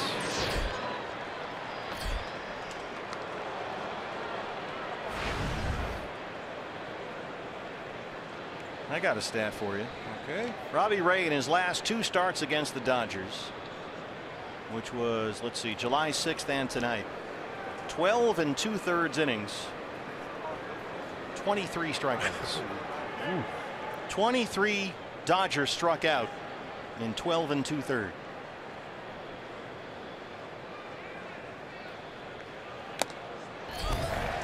Jake Barrett ahead of Taylor 0-2. Jake has worked on some things they've asked him to work on. Back up from Reno. He's been throwing pretty hard since he's been a backup here. He was getting a little long earlier this year. You may notice Jake has kind of shortened, tightened things up with his motion, his delivery. Quick to the plate.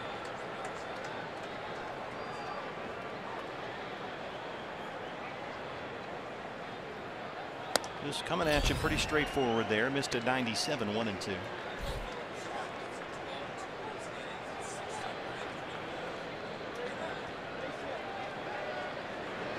Robbie Ray looking at his 11th win this year against only 5 losses.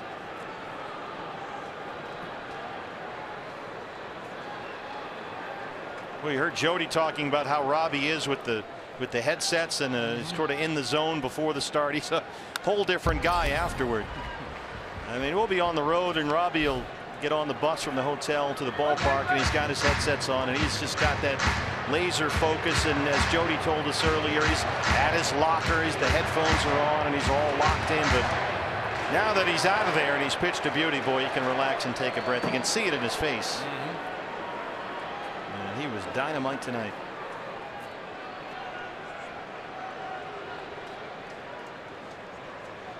Two outs, Utley at first, 1-2 on Taylor.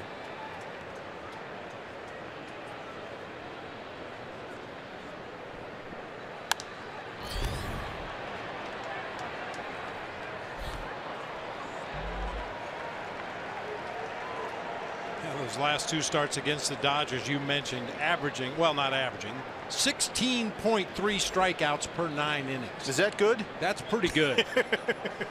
That's pretty good. I tell you, they want no part of this team in the divisional playoffs, and they don't want to see that guy on the mound game 1 in LA.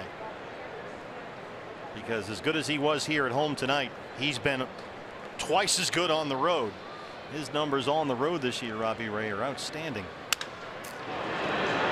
Del Marte, they'll go the short way for the force on Utley. We stretch at Chase Field. Robbie Ray turned in another gem tonight. It's 6-1 D-backs.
Again, looking for their 6th consecutive win and a chance to clinch a series win against these Dodgers. Maybe we can get the sweep tomorrow. Don't forget, fans, a day game tomorrow. What's Next brought to you by CenturyLink.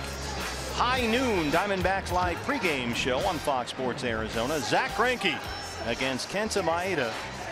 First pitch at 12:40. dbacks.com/tickets will get you a break on your ticket price for that matinee game here tomorrow afternoon. Changes for the Dodgers. Let's start on the mound. Luis Avilan, the new pitcher, his 52nd appearance of the year at a 2.92 ERA.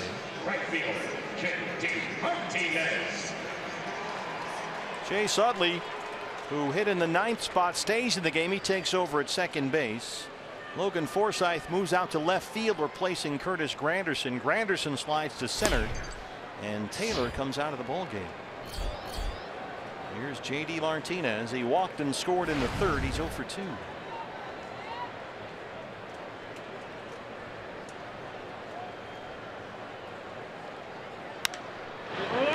Sure enough, Forsythe in a new spot. First one goes right to him. It's a base hit for J.D. A leadoff single.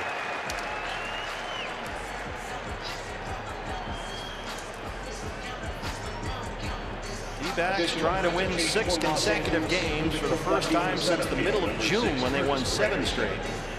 And they would improve to 7-8 against the Dodgers this year. Here's Brandon Drury.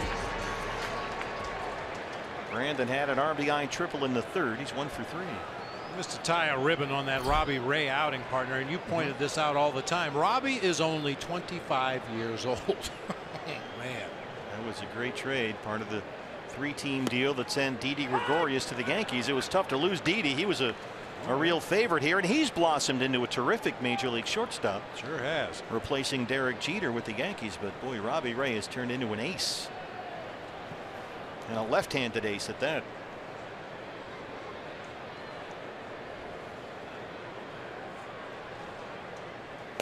With that single into left field by J.D. Martinez, every Diamondback starter has a base hit in this game. 6 runs on 11 hits. Dodgers 1 run on 4 hits.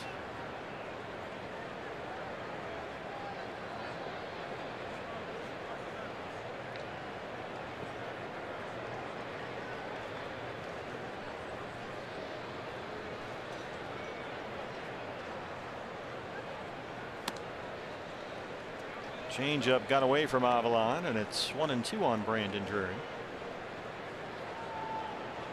This is just stunning to think about, but LA has lost 3 in a row coming into tonight. They lost Saturday and Sunday to Milwaukee. They were off on Monday, lost last night, so that's 3 straight losses. They have not lost 4 games in a row all year. Fastball up, and Drury gets rung up by Doug Eddings.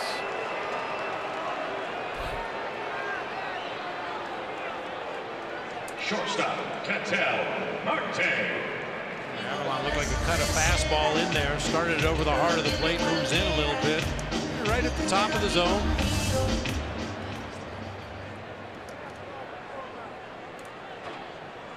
Ketel Marte singled in the second. He's 1 for 3.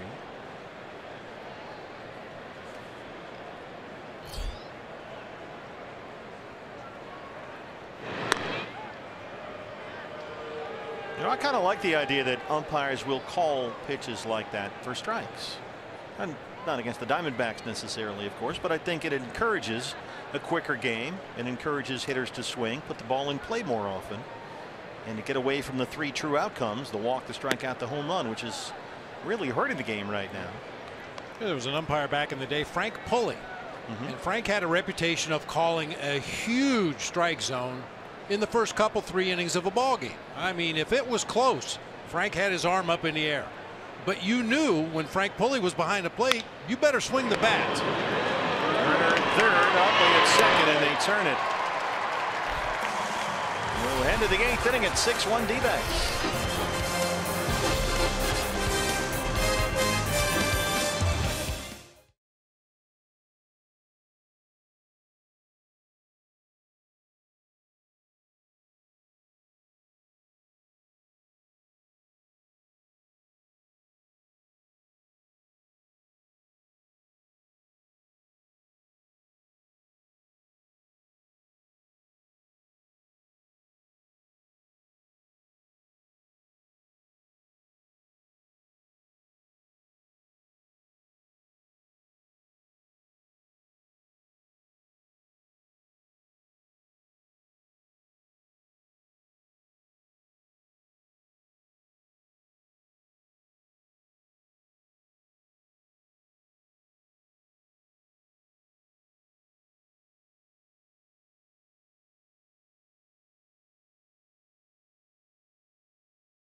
is as we focus in on a 6-1 D-backs lead. Jake Barrett back out there to start the 8th inning.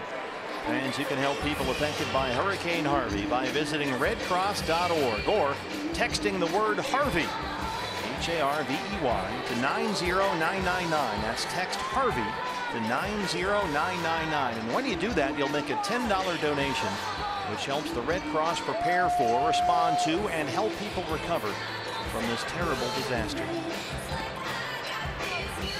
D-backs have out-hit the Dodgers 11-4. They lead it 6-1. Kike Hernandez will lead off the LA 8th. Hernandez 0 for 3. He's in a 3 for 29 skid right now at the plate, hitting only .210 on the year.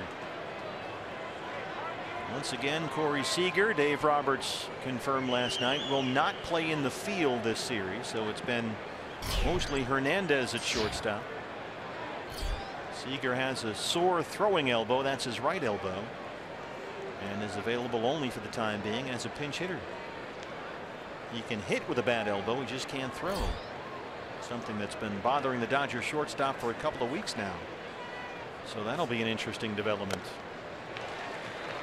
There's that hard Barrett splitter at 0-1.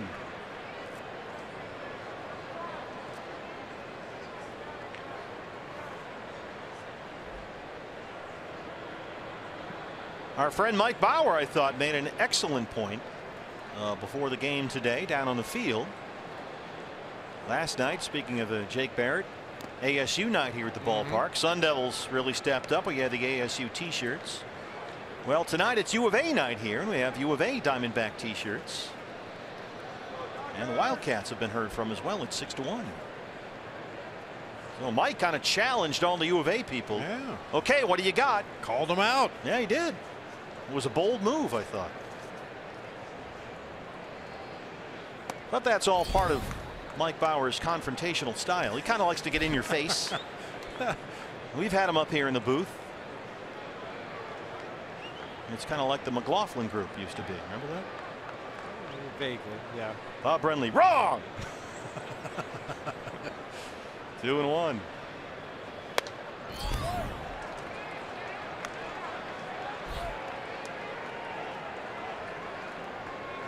Some big birthdays today in baseball, partner. Oh, who you got? Tug McGraw, the late Tug McGraw. Adam Wainwright of the St. Louis Cardinals. Ted Williams, late Ted Williams. Teddy Ballgame. And probably the biggest birthday of all.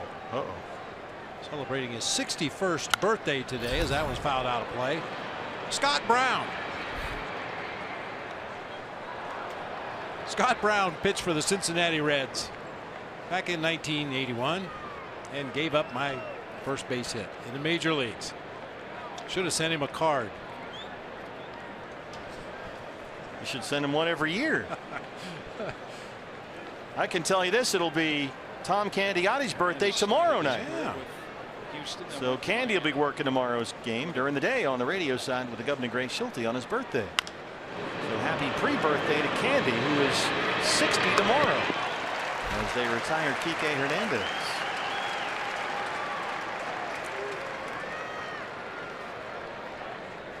Third baseman, Justin Here's Turner. Justin Turner, singled his last time up, 1 for 3.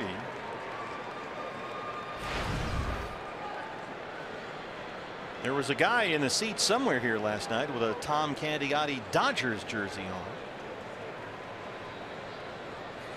He probably went running and hiding after last night's D-backs win.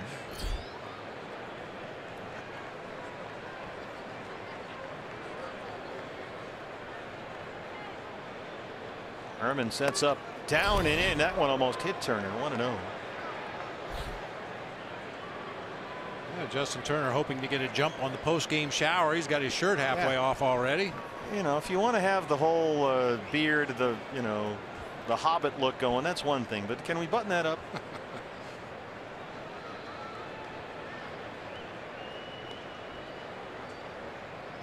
Coming inside again.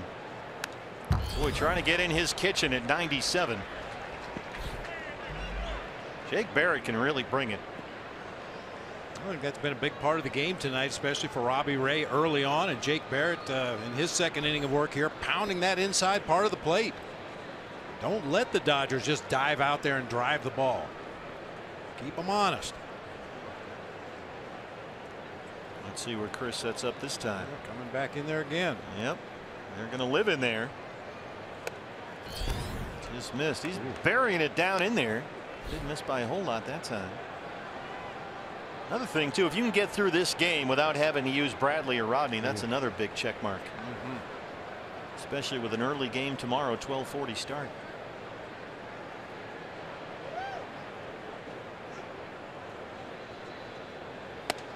Boy, they are just living in there against Turner. 3-1.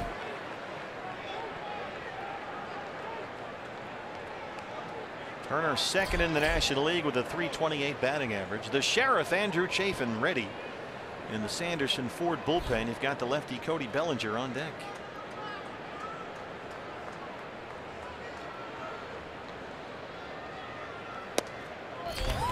Kept going in there, just couldn't get it for a strike, and he walks Turner with one out. And here comes Bellinger. Chafin is ready, and here comes Torey Lovullo.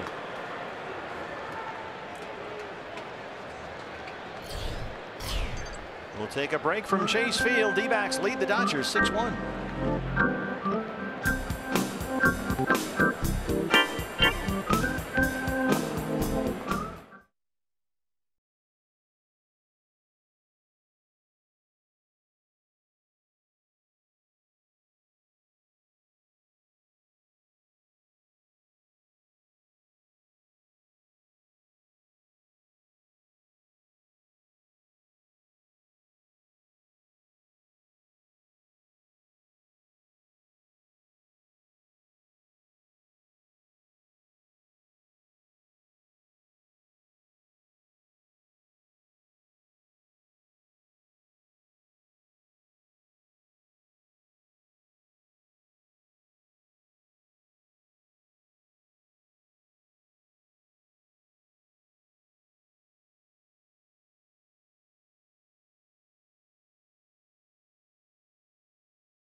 Out, Andrew Chafin on for the Diamondbacks. Hey fans, Suns night is Tuesday, September 12th, right here at Chase Field. Oh yeah, there you go. Get the special event ticket package that includes a lower level baseline reserve ticket and a co-branded D-back Suns cap for just $25. This special event ticket pack is available online now at dbacks.com/Suns. Well, that is a cool hat that you have there, modeled by the lovely Bob Brenly. See, it's got the little Suns logo there on the side. It's in Suns colors with the D-backs logo. Very nice. You want one of these? Can you wear that like Fernando Rodney? No. Well, you have a headset on. The Ash Line call to the bullpen, the 60th appearance of the year for the Sheriff. Got me a new job marshaling. Andrew Chafin on to face Cody Bellinger. Bellinger has singled and struck out twice. He's 1 for 3. Turner at first, one out. And he hit him.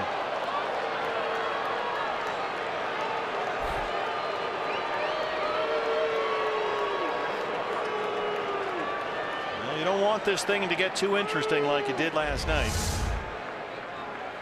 Left fielder, Logan Forsythe.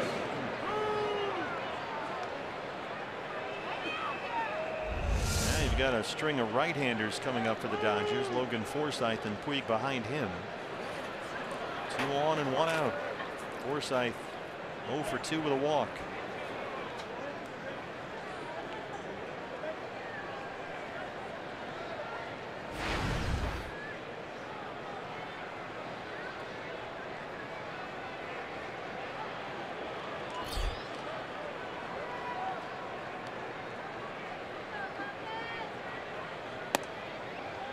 Forsythe last night was 0 for 4 with 3 strikeouts in the ball game.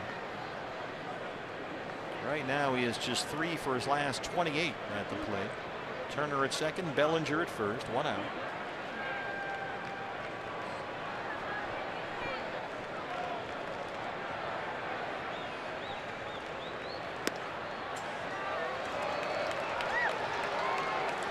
Chafin behind, 2 balls and no strikes. Bullpen is quiet.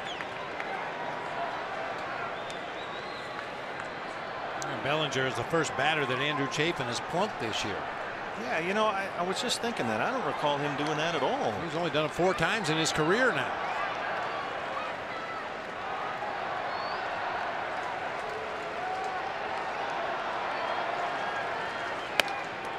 Those guys from Ohio, they don't mess around, but he's fallen behind on Forsythe, 3-0. This thing can get a little too interesting here. And with the red-hot Yasiel Puig on deck.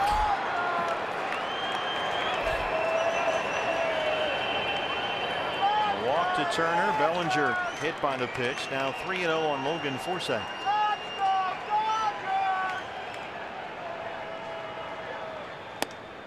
There's the strike. Archie Bradley starting to get loose in the Sanderson Ford bullpen. Archie threw 16 pitches last night. He worked the 8th inning.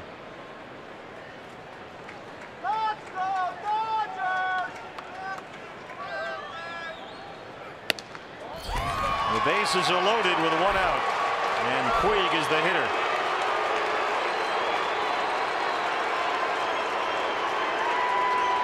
Puig walked in the 4th. He has flied out, struck out 0 for 2. Mike Butcher.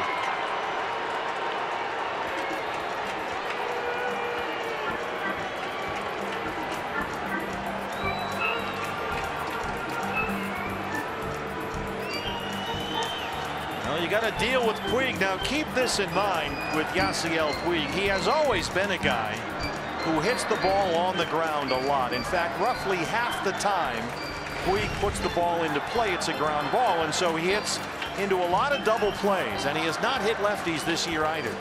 So this is not a terrible matchup, even though Puig is clearly dialed in right now. Now Puig has grounded into 20 double plays this season. That's 3rd in the National League. You are playing with fire. Dodgers, with the bases loaded this year, have hit 8 home runs. That is the most in the majors. Turner's at 3rd. Bellinger's at 2nd and Forsythe at 1st. 1 out. Chafin and Puig.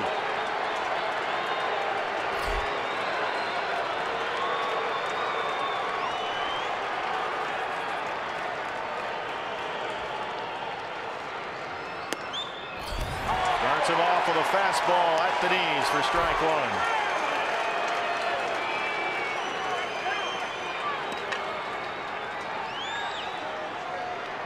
Doug Eddings is hearing it from the Dodger dugout.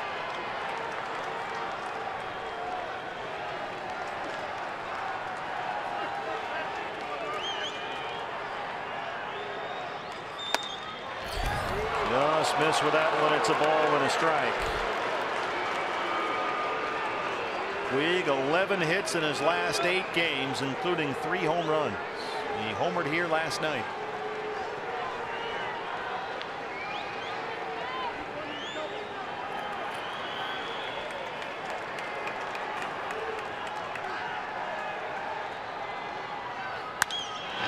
The ground ball, but it sneaks through into center. Turner is home. They're going to wave Bellinger.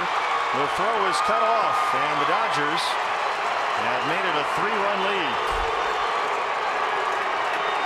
2-run single for Yasiel Puig.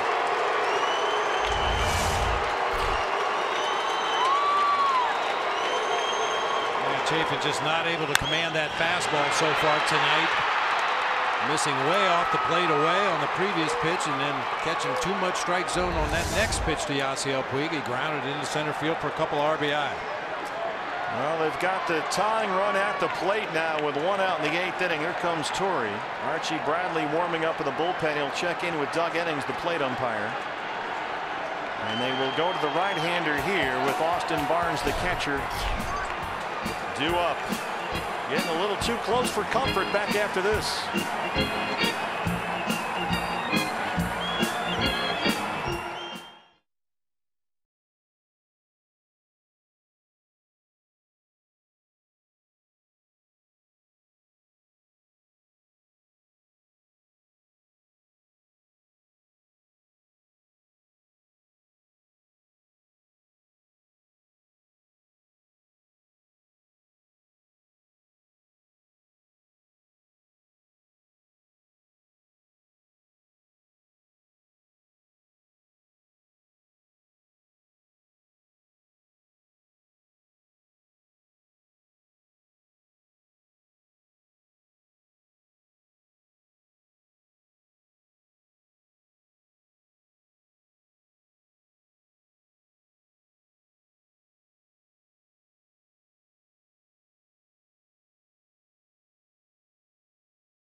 Archie Bradley, who worked the 8th inning here last night through 16 pitches. Hey, this is our house. That's what Archie said earlier this month, and boy, it really caught on with the fans. I think they really liked it. Archie's enthusiasm and his passion as he walked off the mound in that appearance earlier here. It's really caught on. It really has. Those beards are a hot item here at Chase Field. His 51st appearance, a dazzling 1.35 ERA. Austin Barnes will be the scheduled hitter. The Dodgers have scored twice to cut it to a 6-3 D-backs lead. Daniel Descalso checks in at second base. He replaces Brandon Drury. So Descalso bats 9th, pitcher spot 6th for the Diamondbacks. Barnes 0 for 3. He is the tying run at the plate. 1 out in the 8th inning. Forsythe at second and Puig at first.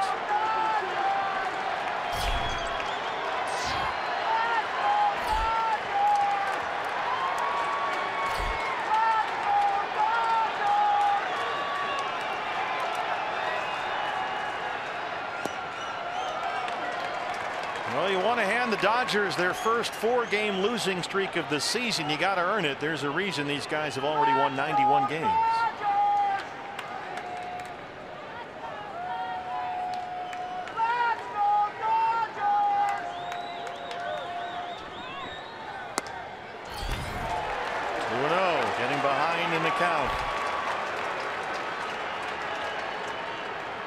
Getting away from the formula that worked so well for Robbie Ray tonight. Get ahead in the count, then expand the strike zone. Archie was really bringing the gas last night. He had a couple of pitches at 100 miles an hour. Pretty amped up. And this one is going to drop into center. Forsythe had to hold up. He'll stop at third. And now the Dodgers have the bases loaded again. And Granderson is the hitter. He homered his last time up.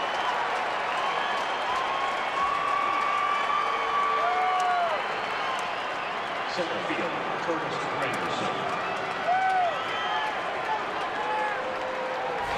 Granderson's homer is 23rd of the year.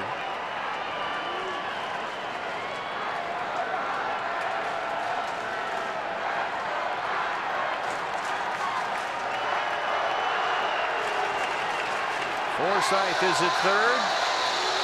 Puig is at second. Barnes is the tying run at first with 1 out. Here comes Mike Butcher. Granderson only 9 games with LA since his trade from the Mets. He's got just 5 hits as a Dodger, but 4 of them are home runs, and he's got 8 grand slams in his career. 2 this year.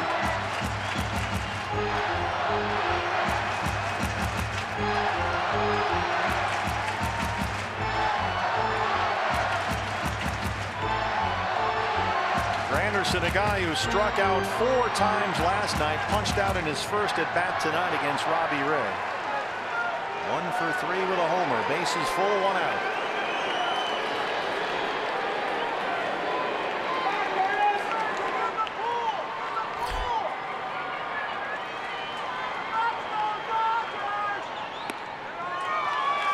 Started him off with that knuckle curve. It's 1-0. Granderson acquired by LA from the Mets August 19th for a minor leaguer.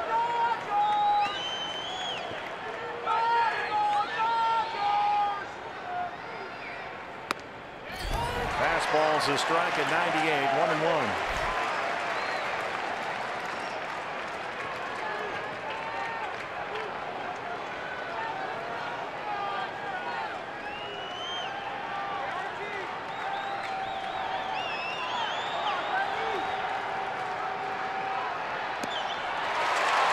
To the knuckle curve. 1 ball and 2 strikes. Chase Utley on deck.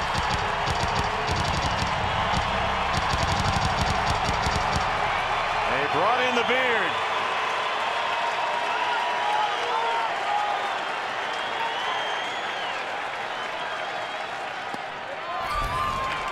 Low with a fastball at 99. 2-2. Rockies have already lost. Tigers beat them at Coors Field this afternoon. Diamondbacks with a win here can move 3 clear of Colorado for that first National League wild card. It's the fight for postseason. Almost hit him. Boy, Chris Herman did a tremendous job back there like a hockey goalie. Archie really pulls this fastball inside to Granderson. Herman had to leave his feet to stop that ball from going to the backstop. Full count, 3-2. Bases loaded, 1 out.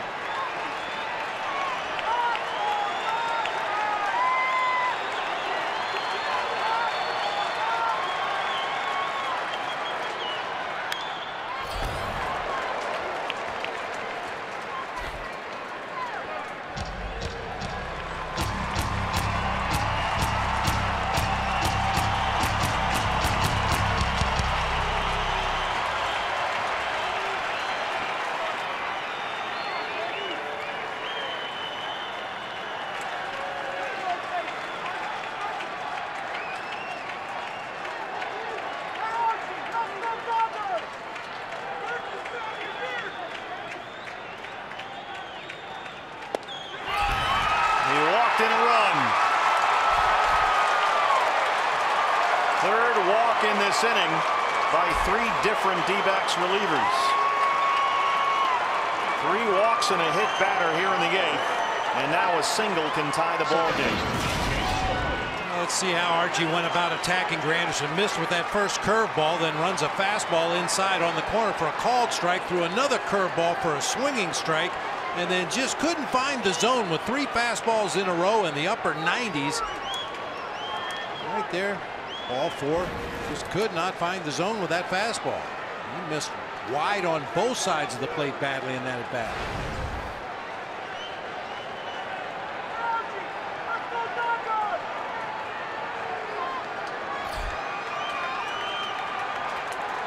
Chase Utley.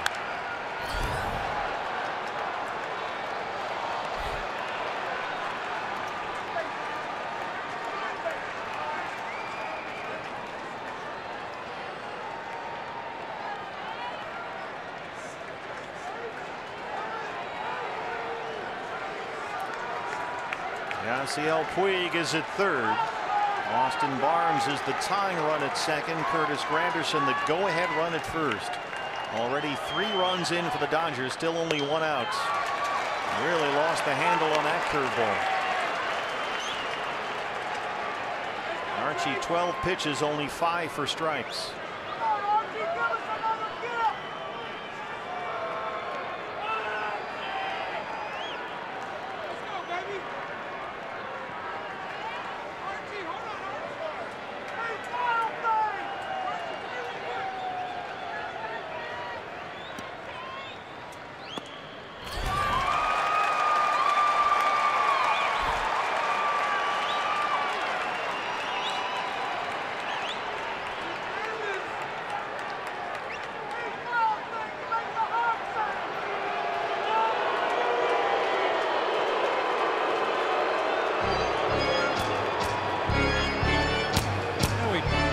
touched on it briefly last night. The Dodgers have developed quite the reputation around the National League for stealing signs and possibly relaying them to the hitter at the plate. And with Austin Barnes, a catcher out there at second base, it becomes especially troubling. This is a guy that's used to giving signs in these situations. He knows what to look for.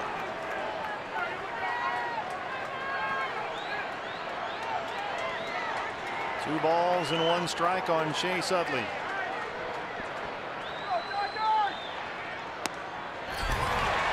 Two and two.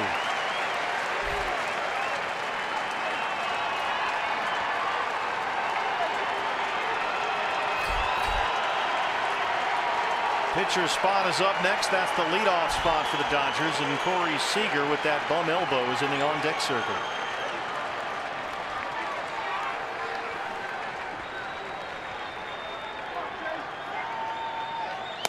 Got him.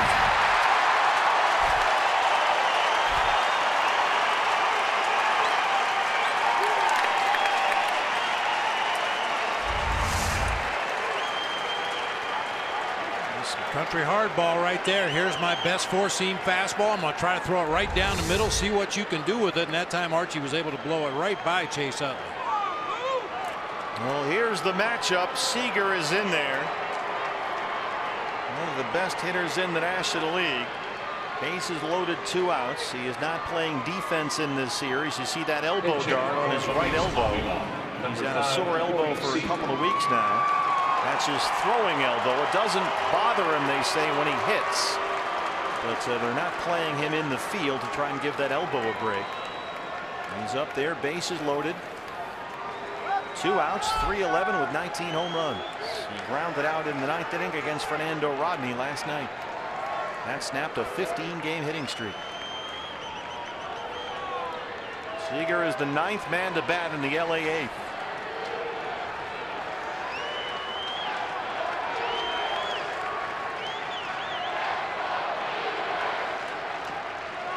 First pitch curveball, 1-0.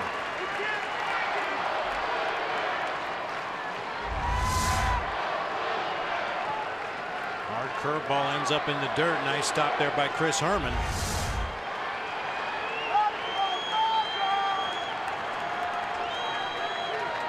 Seager generally does not chase pitches like that. He's a very patient hitter, only 23 years old. Fouls that one off, and it's 1-1. He's already drawn more walks this year than he had all of last season. Hitting .335 since the All-Star break. Corey Seager.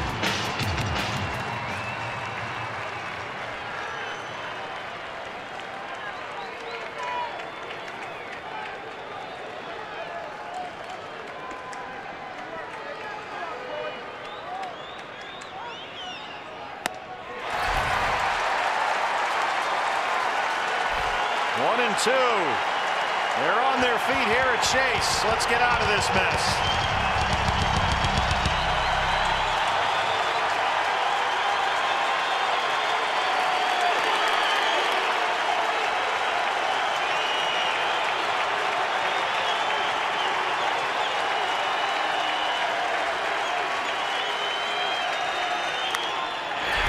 Goldie's got it. Archie Bradley leaves them loaded, but the Dodgers get 3. It's a 6-4 D-backs lead.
half of the 8th inning. Take a look at the pitch by pitch there to Corey Seager. First pitch down in the dirt, a curveball much like he started Granderson, and then 3 straight fastballs to finish him off. Ground ball to Goldie down there at first, who as usual handles it himself, and Diamondbacks escape further trouble. New pitcher for LA. We saw him briefly in the ball game last night. He came on to work the 6th inning. It's the left-hander Edward Paredes. Chris Herman will lead it off for the D-backs. And then it's Daniel Descalso and David Peralta. So you've got 3 straight left-hand hitters. Dave Roberts goes to his left-hand pitcher. Good night for the Herminator so far. He has homered single, 2 for 3.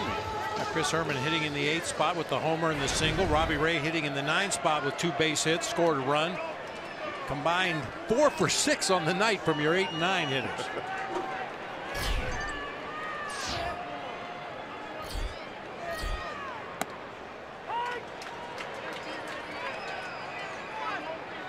It was a bumpy ride there in that top of the 8th inning. Barrett walked a batter, Chafin walked a batter and hit a batter. Bradley walked a batter with the bases loaded. Dodgers got 3 runs on only 2 hits in the inning. They sent 9 men to the plate up there. But the D-backs hang on to a 6-4 lead here, 0-2 on Herman.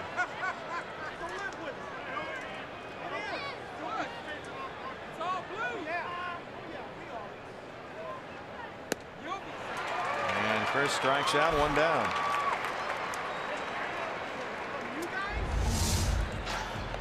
Hard slider from Paredes. Sweeps all the way across the strike zone, ends up low and away. Chris Herman swings right through it.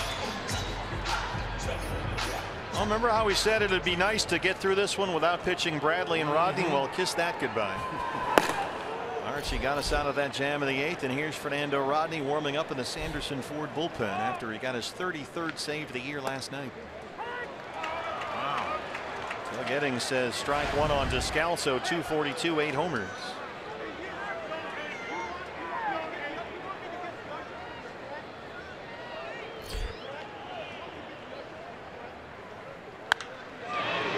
Very high in the air along the line. Puig in the corner, coming back on him, 2 outs.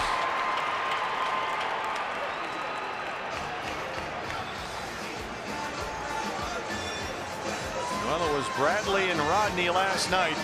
Looks like it'll be those same 2 here tonight. As the D-backs look for their 6th consecutive win, clinch a series victory. Peralta, the hitter, a single in the 4th, 1 for 4. Now, Yasiel Puig really looked funny pursuing that ball over toward the right field line. He started limping as he was going after it, and then he camped where he thought the ball was going to come down and had to make an adjustment right at the end. Curtis Granderson came over from center to check on Puig, but he says he's okay. He doesn't look okay. He doesn't. I mean, he was limping the whole way over there. Then he had to back up to make the play. You see the left leg kind of holding it gingerly.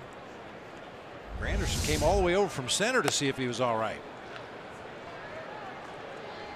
Yeah, Curtis is still yelling at him from center field. Puig clearly tweaked something there.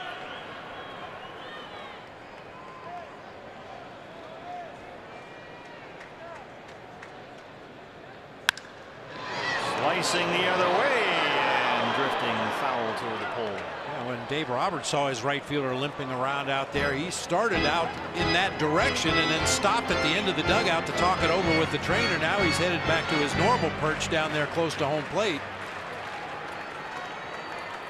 Bob Guerin, the bench coach, on the left there. Rick Honeycutt, the pitching coach, on the right. Well, it could be an issue because they only have 1 position player available off the bench right now. The other catcher, Yasmani Grandal. Saying he's okay. If you really got in a jam, you could move Barnes out from behind the plate, put him in the infield somewhere. 2-2 on David Peralta.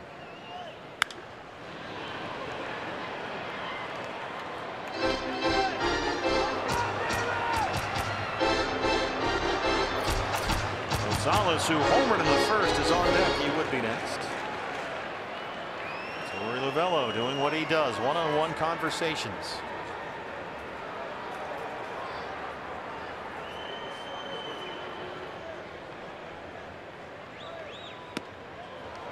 David lays off a slider, and it's full 3-2. Dodgers in the ninth will have Kike Hernandez, Justin Turner, Cody Bellinger due up. 2, 3, and 4. Fernando Rodney ready in the bullpen. 3-2 to Peralta. David sends it out toward Puig.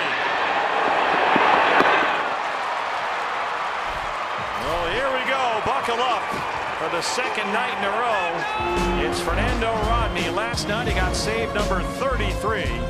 Rodney coming out in the ninth at 6-4 Diamondbacks.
Summary, the Diamondbacks have hit 3 home runs tonight. They were up 6-0 heading into the 7th inning.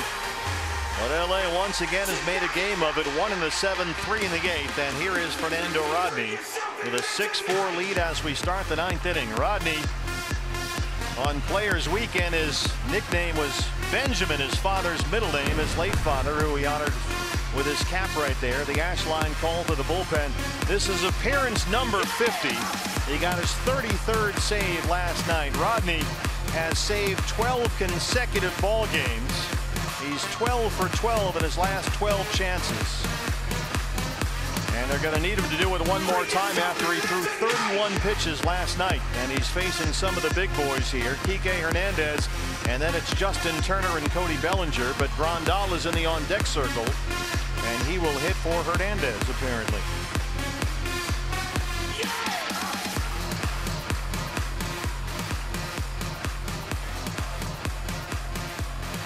.33 saves, the 4th most in a season by a Diamondback. Jose Valverde with 47, the all-time leader, then 45 for J.J. Putz and 36 for B.K. Kim. Grandal will hit to start us off. 261, 18 homers. He had 3 hits last night, all singles.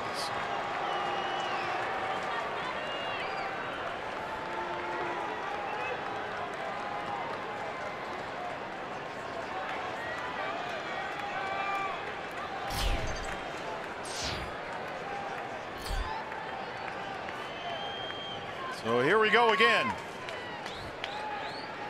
This is the fight for postseason. Diamondbacks trying to win 6 in a row and hand the Dodgers their first 4-game losing streak of the season.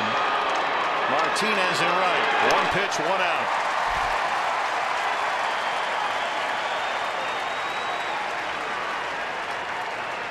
Third baseman, Justin Turner. Justin Turner has singled and walked in his last 2 at-bats.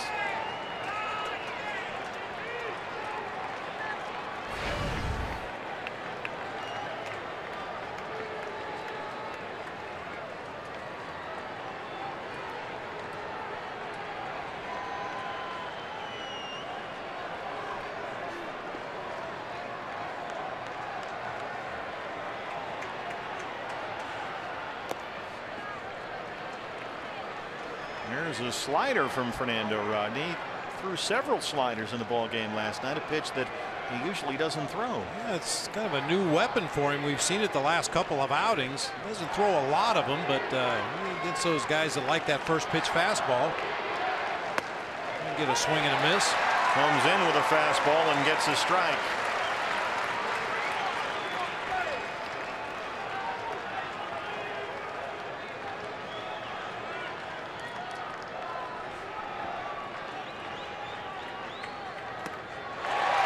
There's the split change, 1-2.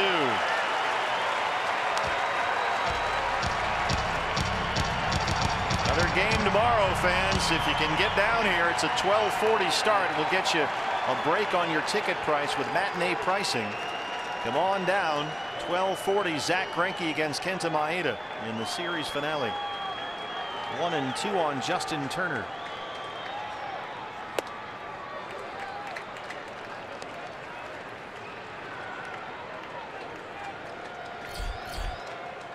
Cody Bellinger, fresh off the DL today, on deck.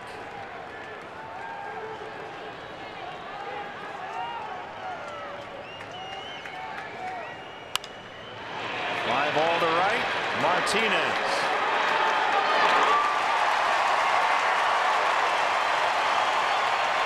Well, it'll be Bellinger. The Valley native, grew up in Chandler, played on that Chandler Little League World Series club in '07. Last man standing for the Dodgers.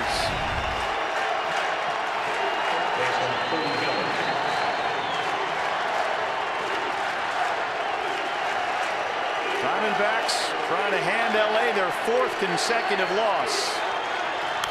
Dodgers have not lost 4 straight games all year, the only team in the majors.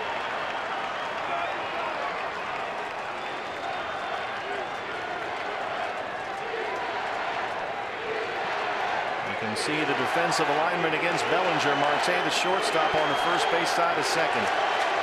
0-1 on Cody Bellinger.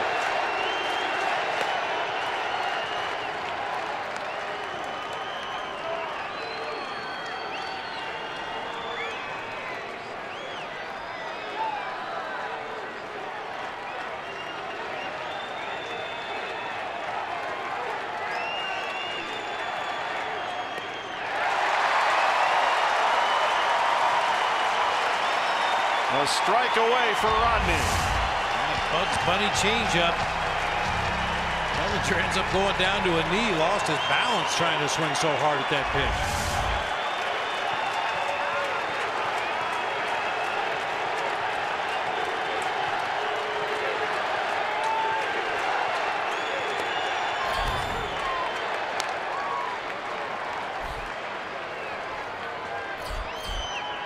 Logan Forsythe, who has walked twice tonight, would be next.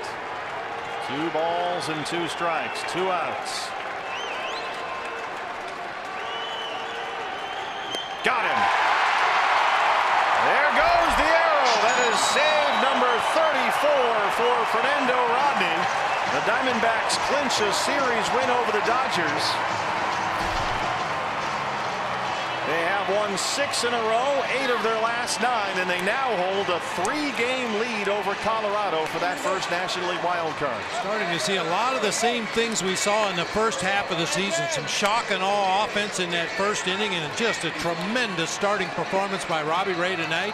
Bullpen a little shaky at times, but Fernando Rodney outstanding in the ninth. You've got Zach Greinke on the mound tomorrow afternoon. If the Diamondbacks win that one, they will sweep and even the season series 8-8. The Dodgers' first 4-game losing streak all year.